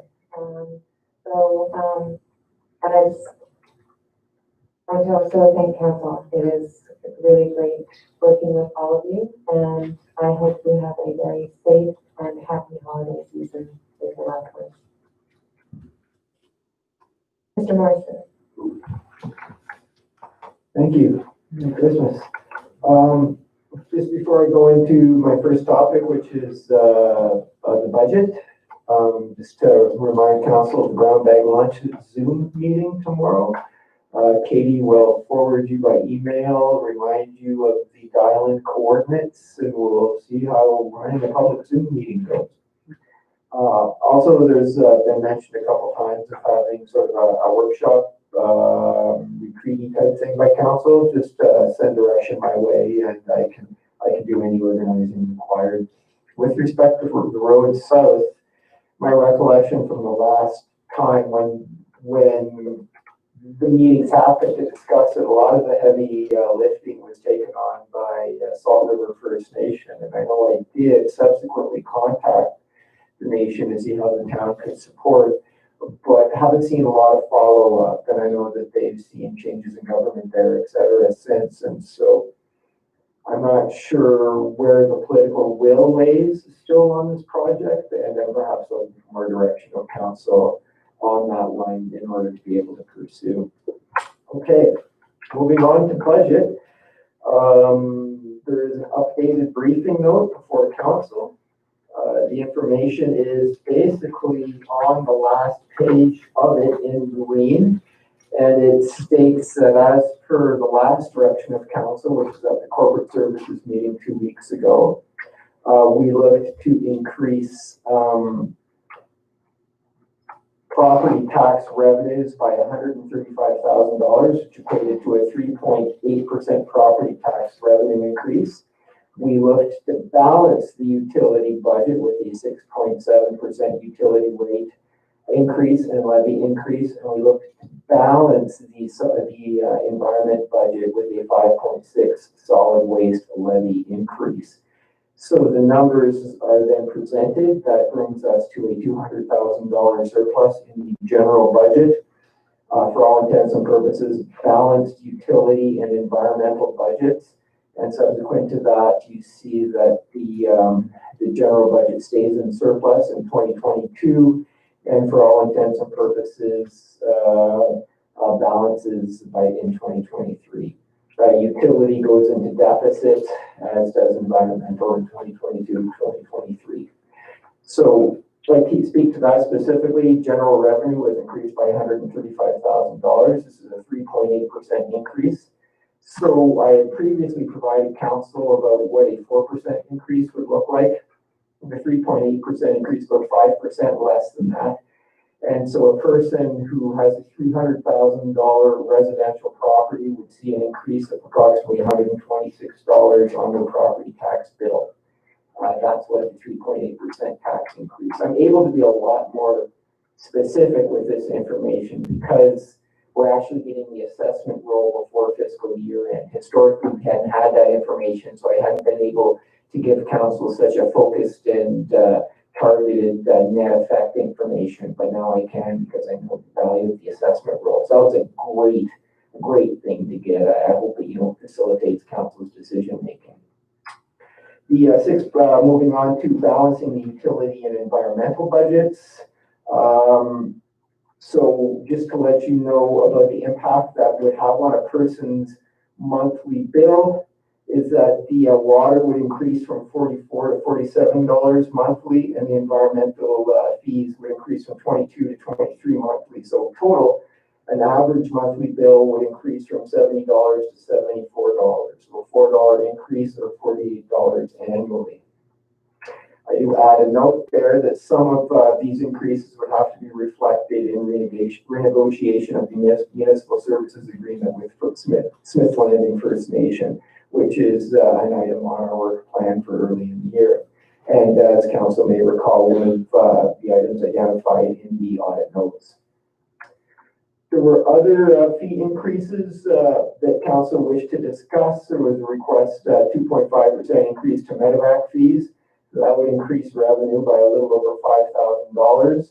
One of the ways we tried to set our fees in the ambulance department was to net break even. However, we did do a general fee increase last year, which pushed that department into the black. This would push the department further into the black with such an increase.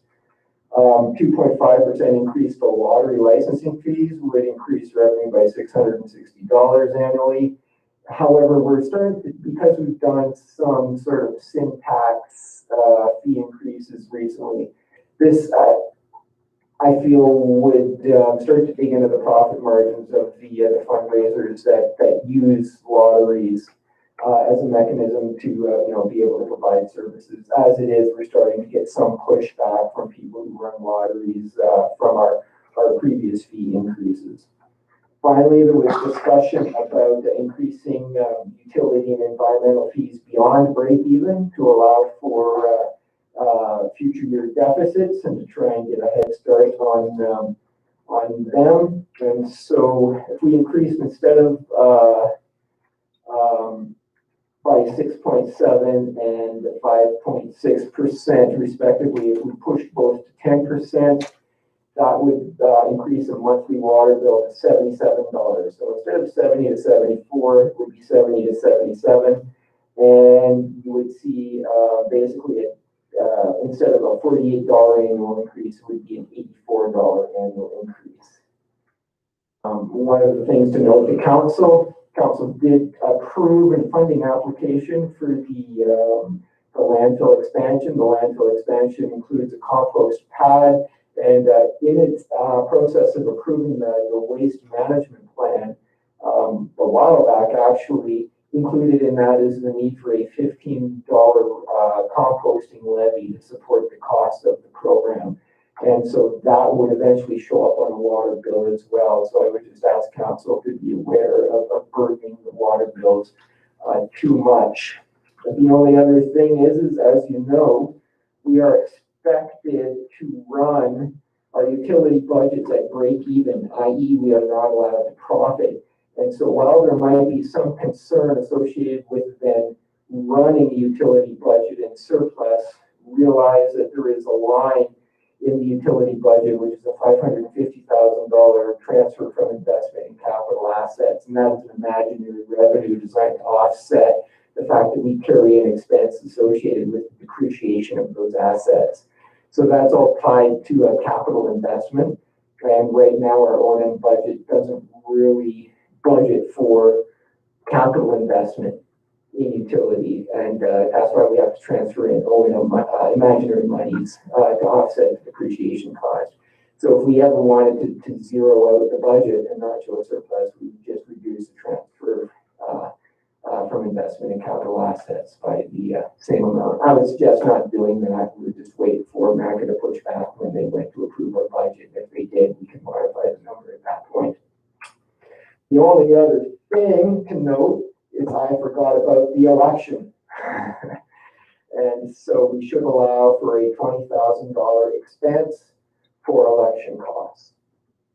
And so if council were to approve the budget, I would ask that it be approved as amended so that we can add a $20,000 election amount for this September, October, November.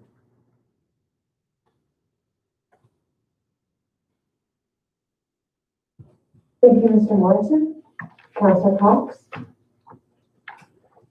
Thank you. Thank you for this follow-up since our last meeting. So just to confirm then, the surplus in the general fund for 2021 would be $179,000 as opposed to $199,000. If we added the GL for $20,000 election costs, yes, that surplus would reduce by $20,000.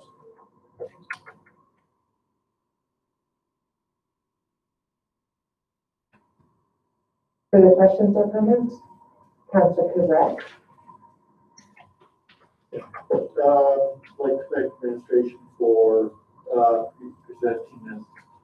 I do believe that the increase would represent about probably less than 1% of an actual increase in payable taxes by residents. And I think it's incumbent upon us to be showing a surplus at this time. We all talk about light at the end of the tunnel with COVID and everything else. Part of that light is going to be a austerity cost being driven by the federal and territorial government. That's going to be hitting us in probably 2021, 2022. We, as keepers of the town's financial well-being, it is prudent for us to be able to present a small surplus so that when that austerity does hit, we're in a better position than a lot of other communities are going to be in. And I just looked at the 2022, 2023 budgets and really read the thought of being part of that process. I think, I know I'm being the Grinch at Christmas time, but our federal government's gone out and basically borrowed $350 billion to deal with the COVID. That's going to have to be paid back. And that's going to be a reduction of funding going to the territorial government and the territorial government to us. We don't have anywhere else where we can say, where are we going to get this money from? So I think people may grumble about a bit of an increase, but it is sound financial and prudent action for us to take. Thank you, Councillor Couvret. Deputy Mayor Smith? Yeah, I'd like to just say thank you to the administration for all the work that they put in the Logan briefing note with the red, blue, and green. It's exceptionally easy to digest and understand. Some of what Councillor Couvret just said, 3.8 property tax revenue translates into, based on the way that our property tax revenue is gathered in the community, largely from institutional, will not result in a 3.8% increase to individual property tax rates, and that's a really important point to make. I do believe that it's very important to have money in the bank for a number of reasons. Again, as I talked about a couple of weeks ago at Monkey Arena, as an example of when you have money in the bank and you can afford to borrow less and do more because you have the financial flexibility and you can't predict what's going to happen in the future, but knowing you've got some savings greatly increases your flexibility. I also want to reiterate my point earlier or previous meeting about being the economic driver, being a major economic driver in the community.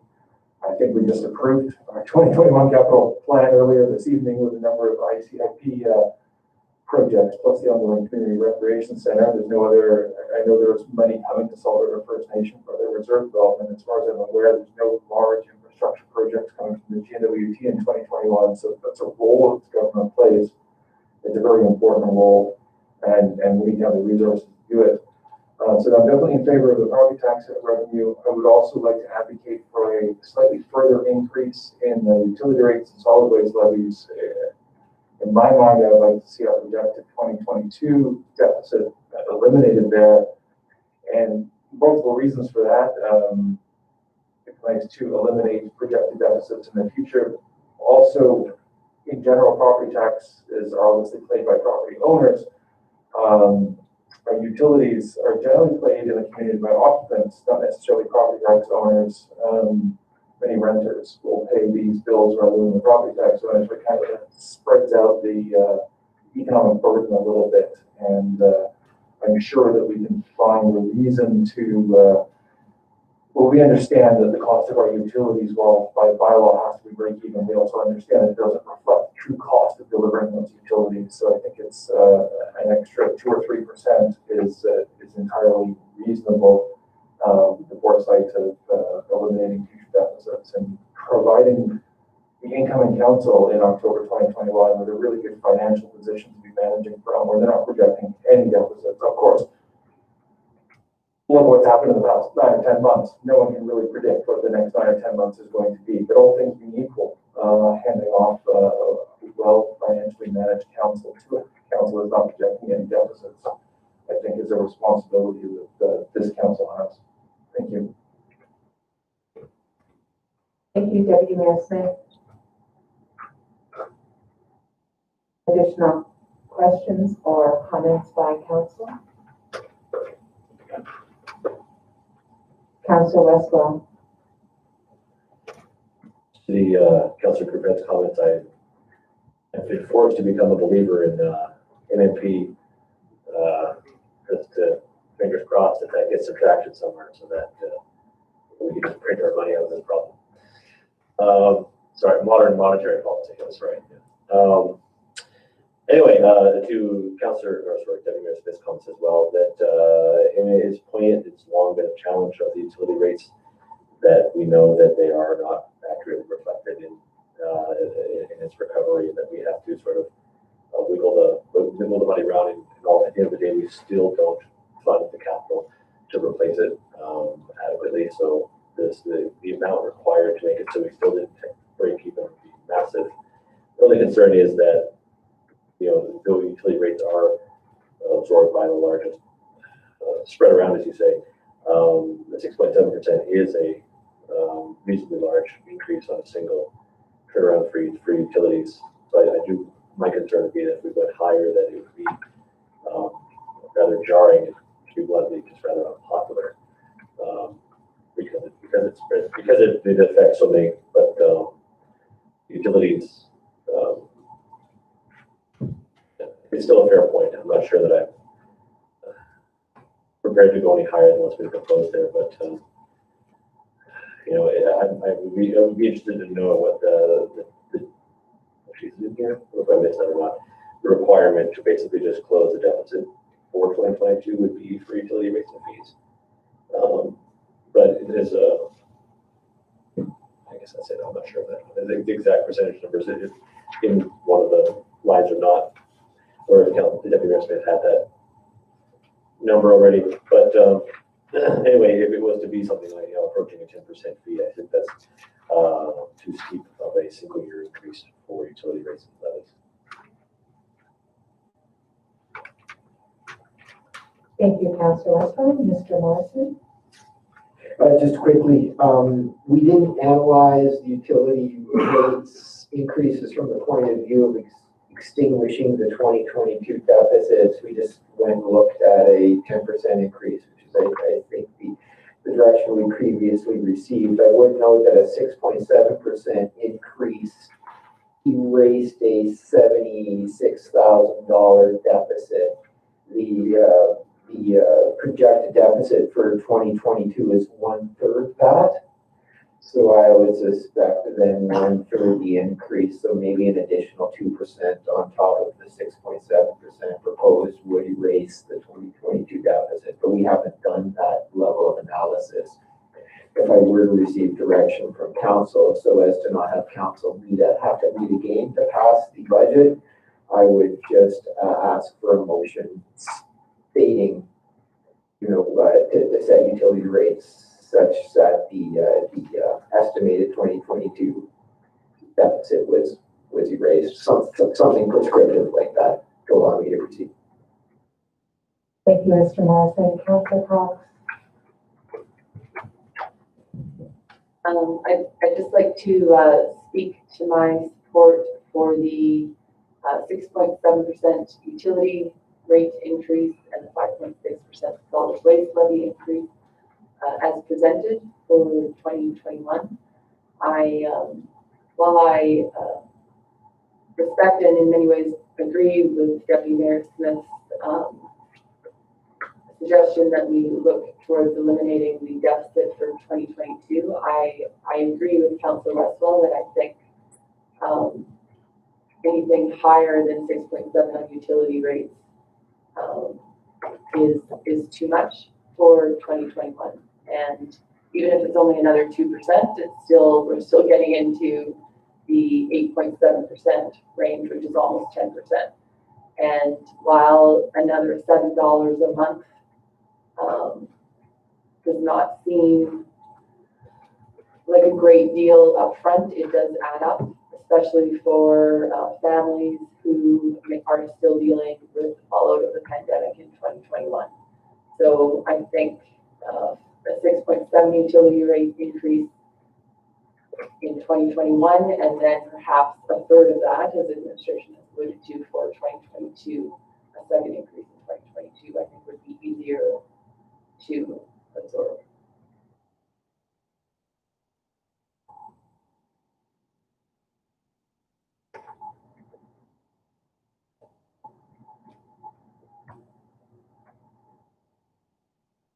Further questions or comments?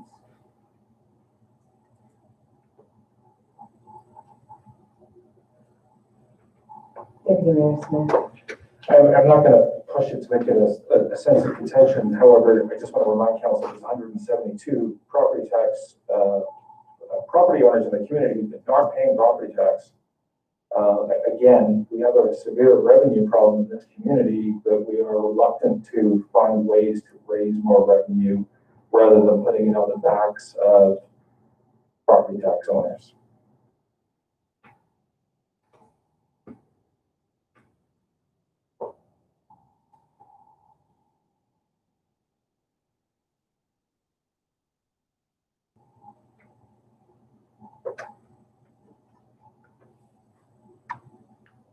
Councillor Couvette? Just following up on Councillor or Deputy Mayor Smith's comment. Right now, looking at our arrears, both taxes and other accounts, there's a portion of our population out there that I think are looking at the town of Fort Smith as a credit facility rather than a municipal services provider. And for us to continue to let that happen, I don't think that's good physical management of the town. And it's not fair to every other ratepayer out there that is meeting their obligations yearly when they're expected. I know there's quite a few of them gripe about the 1.8% interest that the town charges on accounts. Research has shown that that is not an unreasonable rate for municipalities. You go south of the border into Alberta, and you're talking 2% and higher for accounts payable. Some places it's 60 days after your taxes are due. You haven't paid your taxes, it's 6%. So I don't think we're being unreasonable in asking people to clear up their arrears, and that would make this whole budgeting process for us a little more less strenuous. And with regards to the utility rates and the solid waste rates, I think the 6.7 and 5.6 is adequate increase for this year, and next year if we're looking at for the incoming council, we're looking at a 3 or 4%. Well, hopefully by then, maybe people are, those that are not meeting their obligations to the town and the rest of the ratepayers, if they step up, maybe that need go down a bit more. Thanks.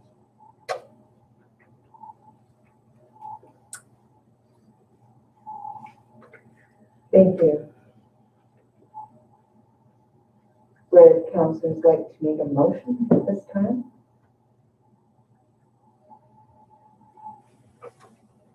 Councilor Fox? I move that budget 2021 be adopted as presented.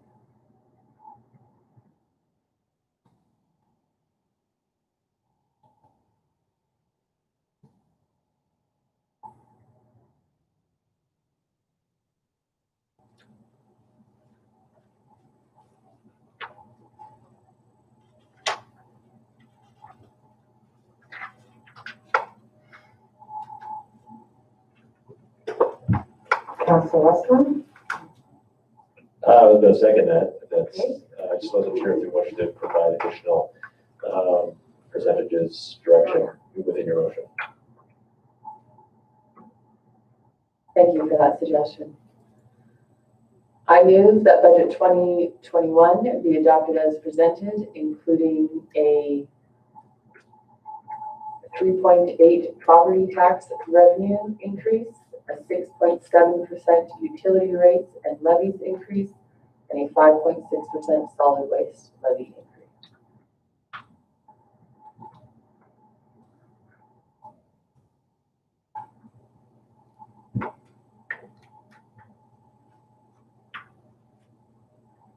Thank you. Seconded by Councilor Westland.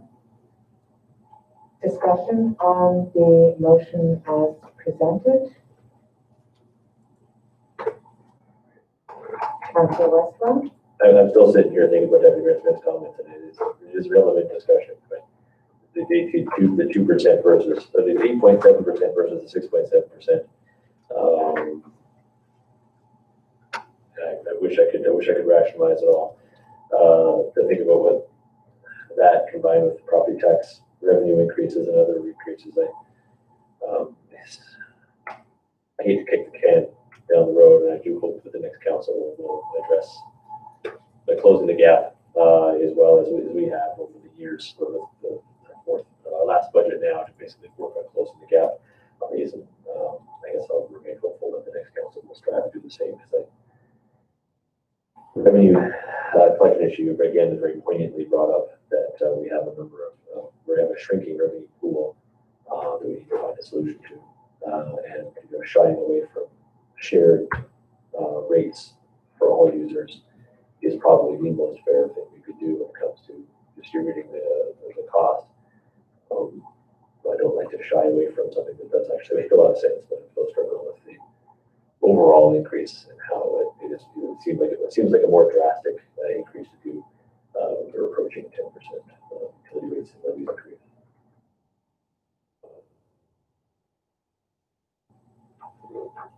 Thank you, Councilor Westland. Mr. Morrison? Thank you. Never took a course on how to do a budget, right? So this has been a journey for me as well. And one of the things What I've come to realize is that with the water and sewer budget or utilities budget where you're not allowed to run a surplus, it has to be zeroed out every year. But if our expenses increase every year, just by the nature of what it is, every year we have to pay the water and sewer guys more, then that drives the fact that we should be prepared to do annual water utility increases, right? And we haven't. And so think about that, why historically we haven't done annual utility fee increases yet. Every year, it doesn't get cheaper for us to make water, it gets more expensive. And so we've absorbed that internally just by making do with less, right? And then while our costs, every year, they keep on going up like this, our revenue that we get from periodic rates and fees increases goes like this. And so there's break even followed by periods of time with less, and then you raise the fees back to break even, and then we do with less again. So what I'm saying is part of the dialogue I'm hearing here is about addressing the deficit next year. But if council comes to grips with the fact that every year we should increase utility rates, then that deficit could conceivably be addressed next year, as long as council isn't afraid to every year increase utility rates, which historically it hasn't done.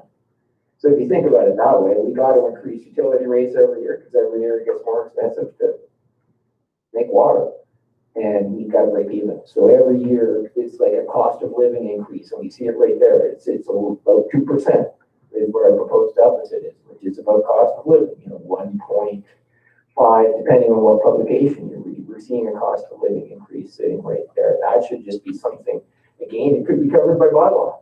There could be a bylaw written by town that we will increase base utility costs by cost of living every year so that it's not such a hot topic that's tied in legislation. But anyways, I think that that's part of what council is talking about here is the deficit next year. But the deficit next year would be addressed if council just chose to, incrementally increase utility rates. And then another thing, there is a tie between property tax and utility rates. If you don't pay your utility costs, they get put under property tax. So a person might have a bad tenant that doesn't pay their water bill, shows up on their property tax bill, because that's the only way we collect.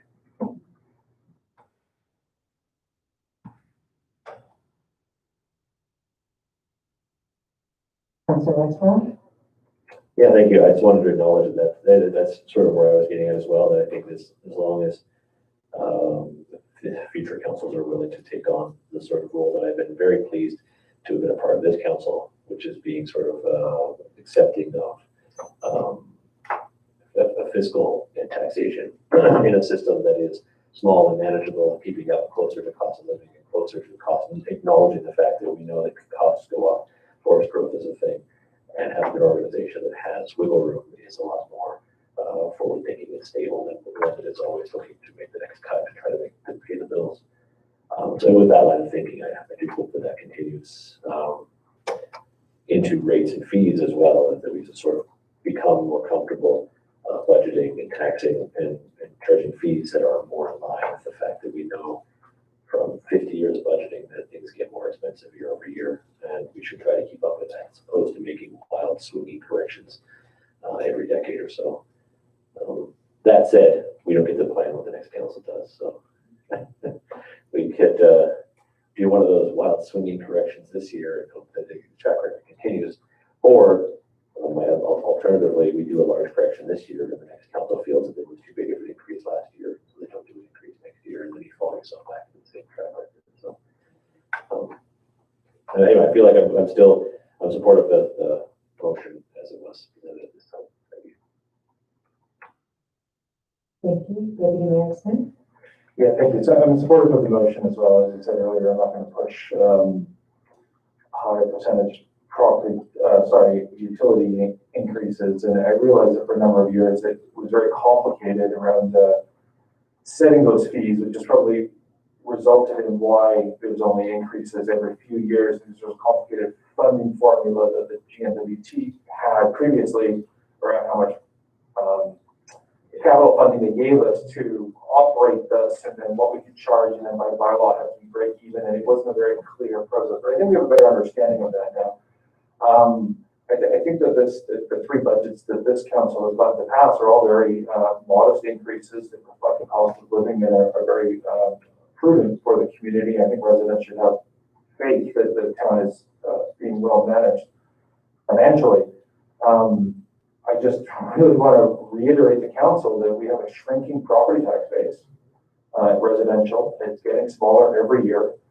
We are chronically underfunded by the GMWT.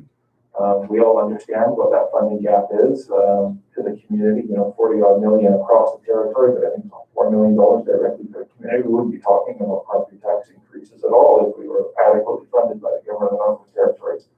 Later on top of that, the fact that we are delivering territorial mandated programs and services such as daycare, increasingly burdened with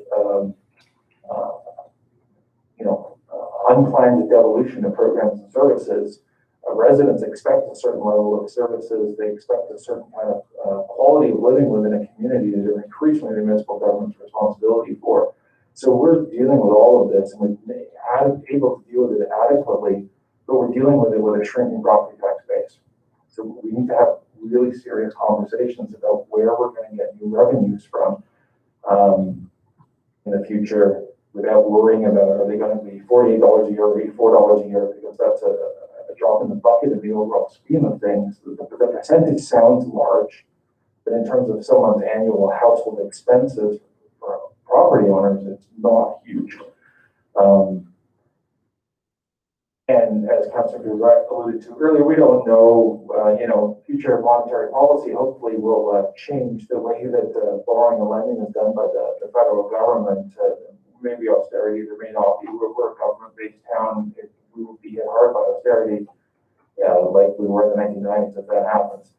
So I think we need to have a serious conversation in 2021 about where we're going to get additional revenues from, because it can't come through rec user fees, and it can't come through incremental solid waste user fees. To deliver the programs and services of quality that the residents of this community expect, we need to fund additional streams of revenue, and we can't increasingly burden our small dwindling property tax base with those expectations. Thank you. Thank you, Deputy Minister. Councilor Westphal. I'm just going to stop dancing around the fire. I was surprised to see, I'm very thankful that the town put together budget information as they did on the budget, and rather shocked as well to see that in some of the situations, the tax, the senior tax in disabled persons benefit actually in some cases was as high as it was, that there were some households that were evaluated or taxation was as high as it was, but still receiving a larger benefit. So not only is it a never-growing number of people, but also in some cases, there are, as it was pointed out to by previous councillors as well, it's not a program that is distributed via social, with a social mind. It's strictly the way it's governed. It doesn't matter if you live in an $8 million home or a $100,000 home. There's no cap. There was information distributed about places that would be a cap and what the cap would affect. That said, unless council is willing to discuss changes to this in the future, and it's obviously not this budget, so it goes on to yet another council that avoids talking about it, is we basically have to build. We need more homes. We got lucky that there was as much new development that there was. The Salt River building and their projects that the other local levels of government as a whole, and then homeowners built enough that we managed to do well, and yet we're still at times year over years there's still more homes becoming tax exempt than there are homes being constructed. So we did well based on some very large building projects that were brought online, thankfully, but those don't come along every year. We're lucky if they come along every decade. So realistically, that ties back to our economic development. Whether it's Road South, whether it's whatever it is. I think GWT has shown its track record for getting smaller, so we need to get more creative to figure out ways that the private sector areas can lead to some growth. Because we do know the town is shrinking, and, or the tax base is shrinking. The town itself has actually remained consistent in its size for the last 50 years, as it continues to look like it's going to. But generally, we know that our tax base is shrinking. So the way to deal with that without removing existing programs that have become expected is to find a way to grow it, not slowly, not as we have.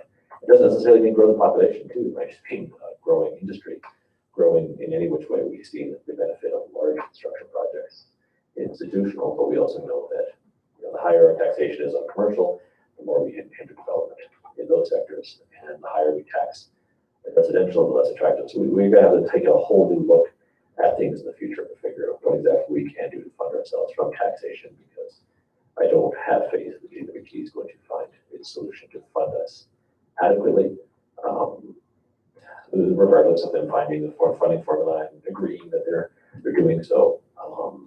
So how do we make it happen when we find a way to get some shovels in the ground for new properties, new developments, new opportunities?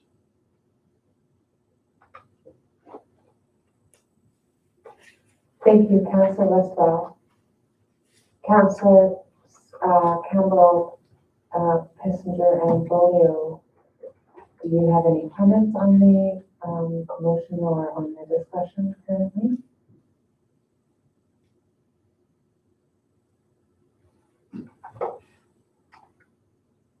Councillor Campbell? No, I'm for the 3.8% to the 6.7. Just raise it, not raise it extra 2%. I'm all for the motion that's out there now. Thanks. Thank you. Councillor Bolio? Yeah, I agree with the Council Paulson's recommendation. Proposal. Thank you.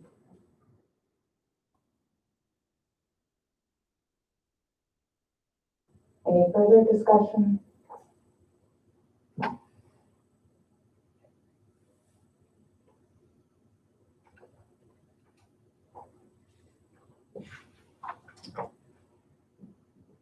You ready for the question?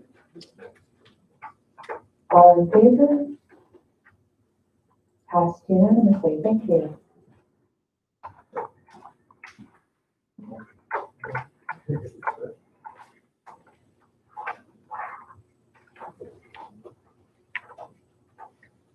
Mr. Morrison. Thank you. First, I look forward to a discussion on redeeming revenue generation, how we can make more money without placing additional burden on our residents, right? What does that look like? We're not really designed to run as a business, as a corporate municipal entity, but I still think there are solutions out there, and it takes an enlightened council to have that discussion. Maybe that's something we can plan for January. The COVID update, I don't have a lot.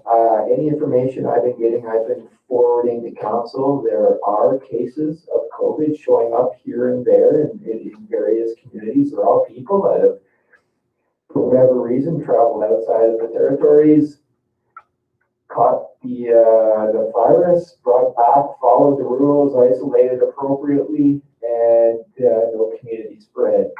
Again, follow the rules, you'll be fine. If you're isolating, actually isolate. If you're just out and about, just in case, wear your mask, maintain your social distancing. We are having a big fireworks display on New Year's Eve. We have, the trust of the Chief Public Health Officer to allow us to run a safe event. And so, we encourage residents to not take advantage of that trust and maintain their distance when they're out there viewing fireworks. Other than that, there is not a lot to talk about. We continue to carry on. Things are okay out there right now.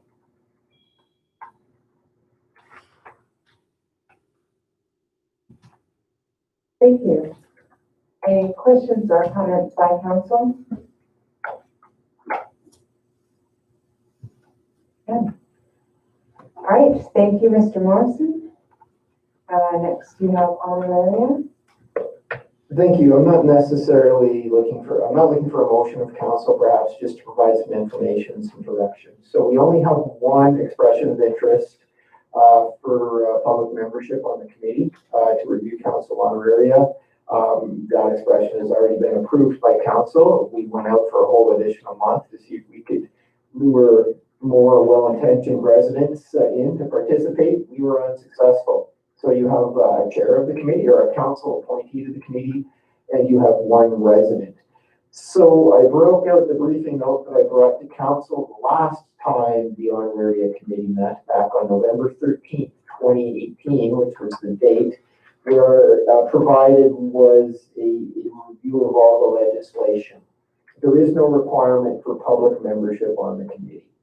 From what I can see of the review of the legislation, there is just a requirement for the public notice component as part of the approval of the bylaw.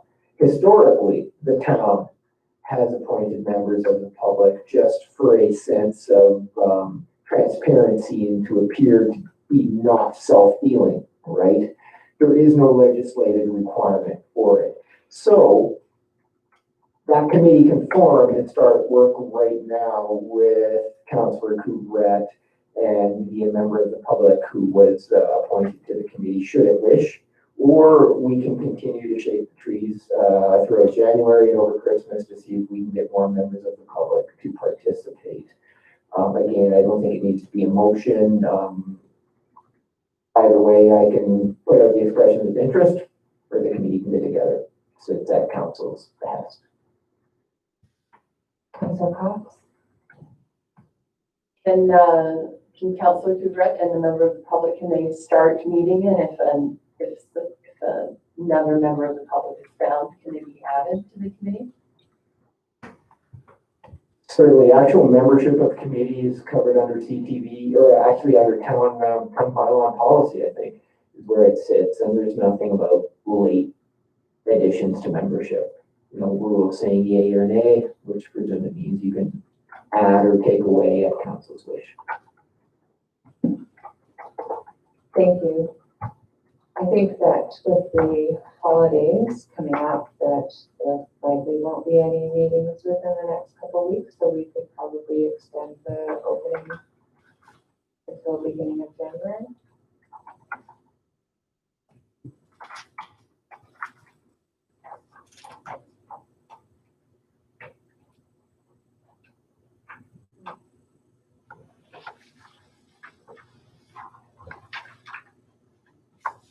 Any further discussion, questions, or comments by council?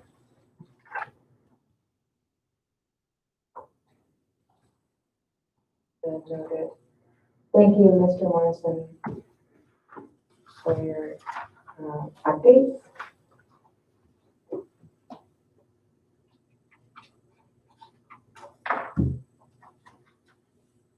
So we are moving then into the next item, which is an in-camera discussion.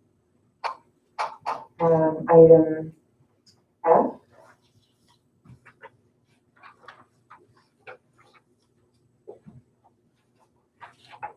So I will look for a mover to go in camera in accordance with the CTV Act, Section 23(3)B, to discuss a personnel issue. Can I get a mover, please? Councillor Couvret.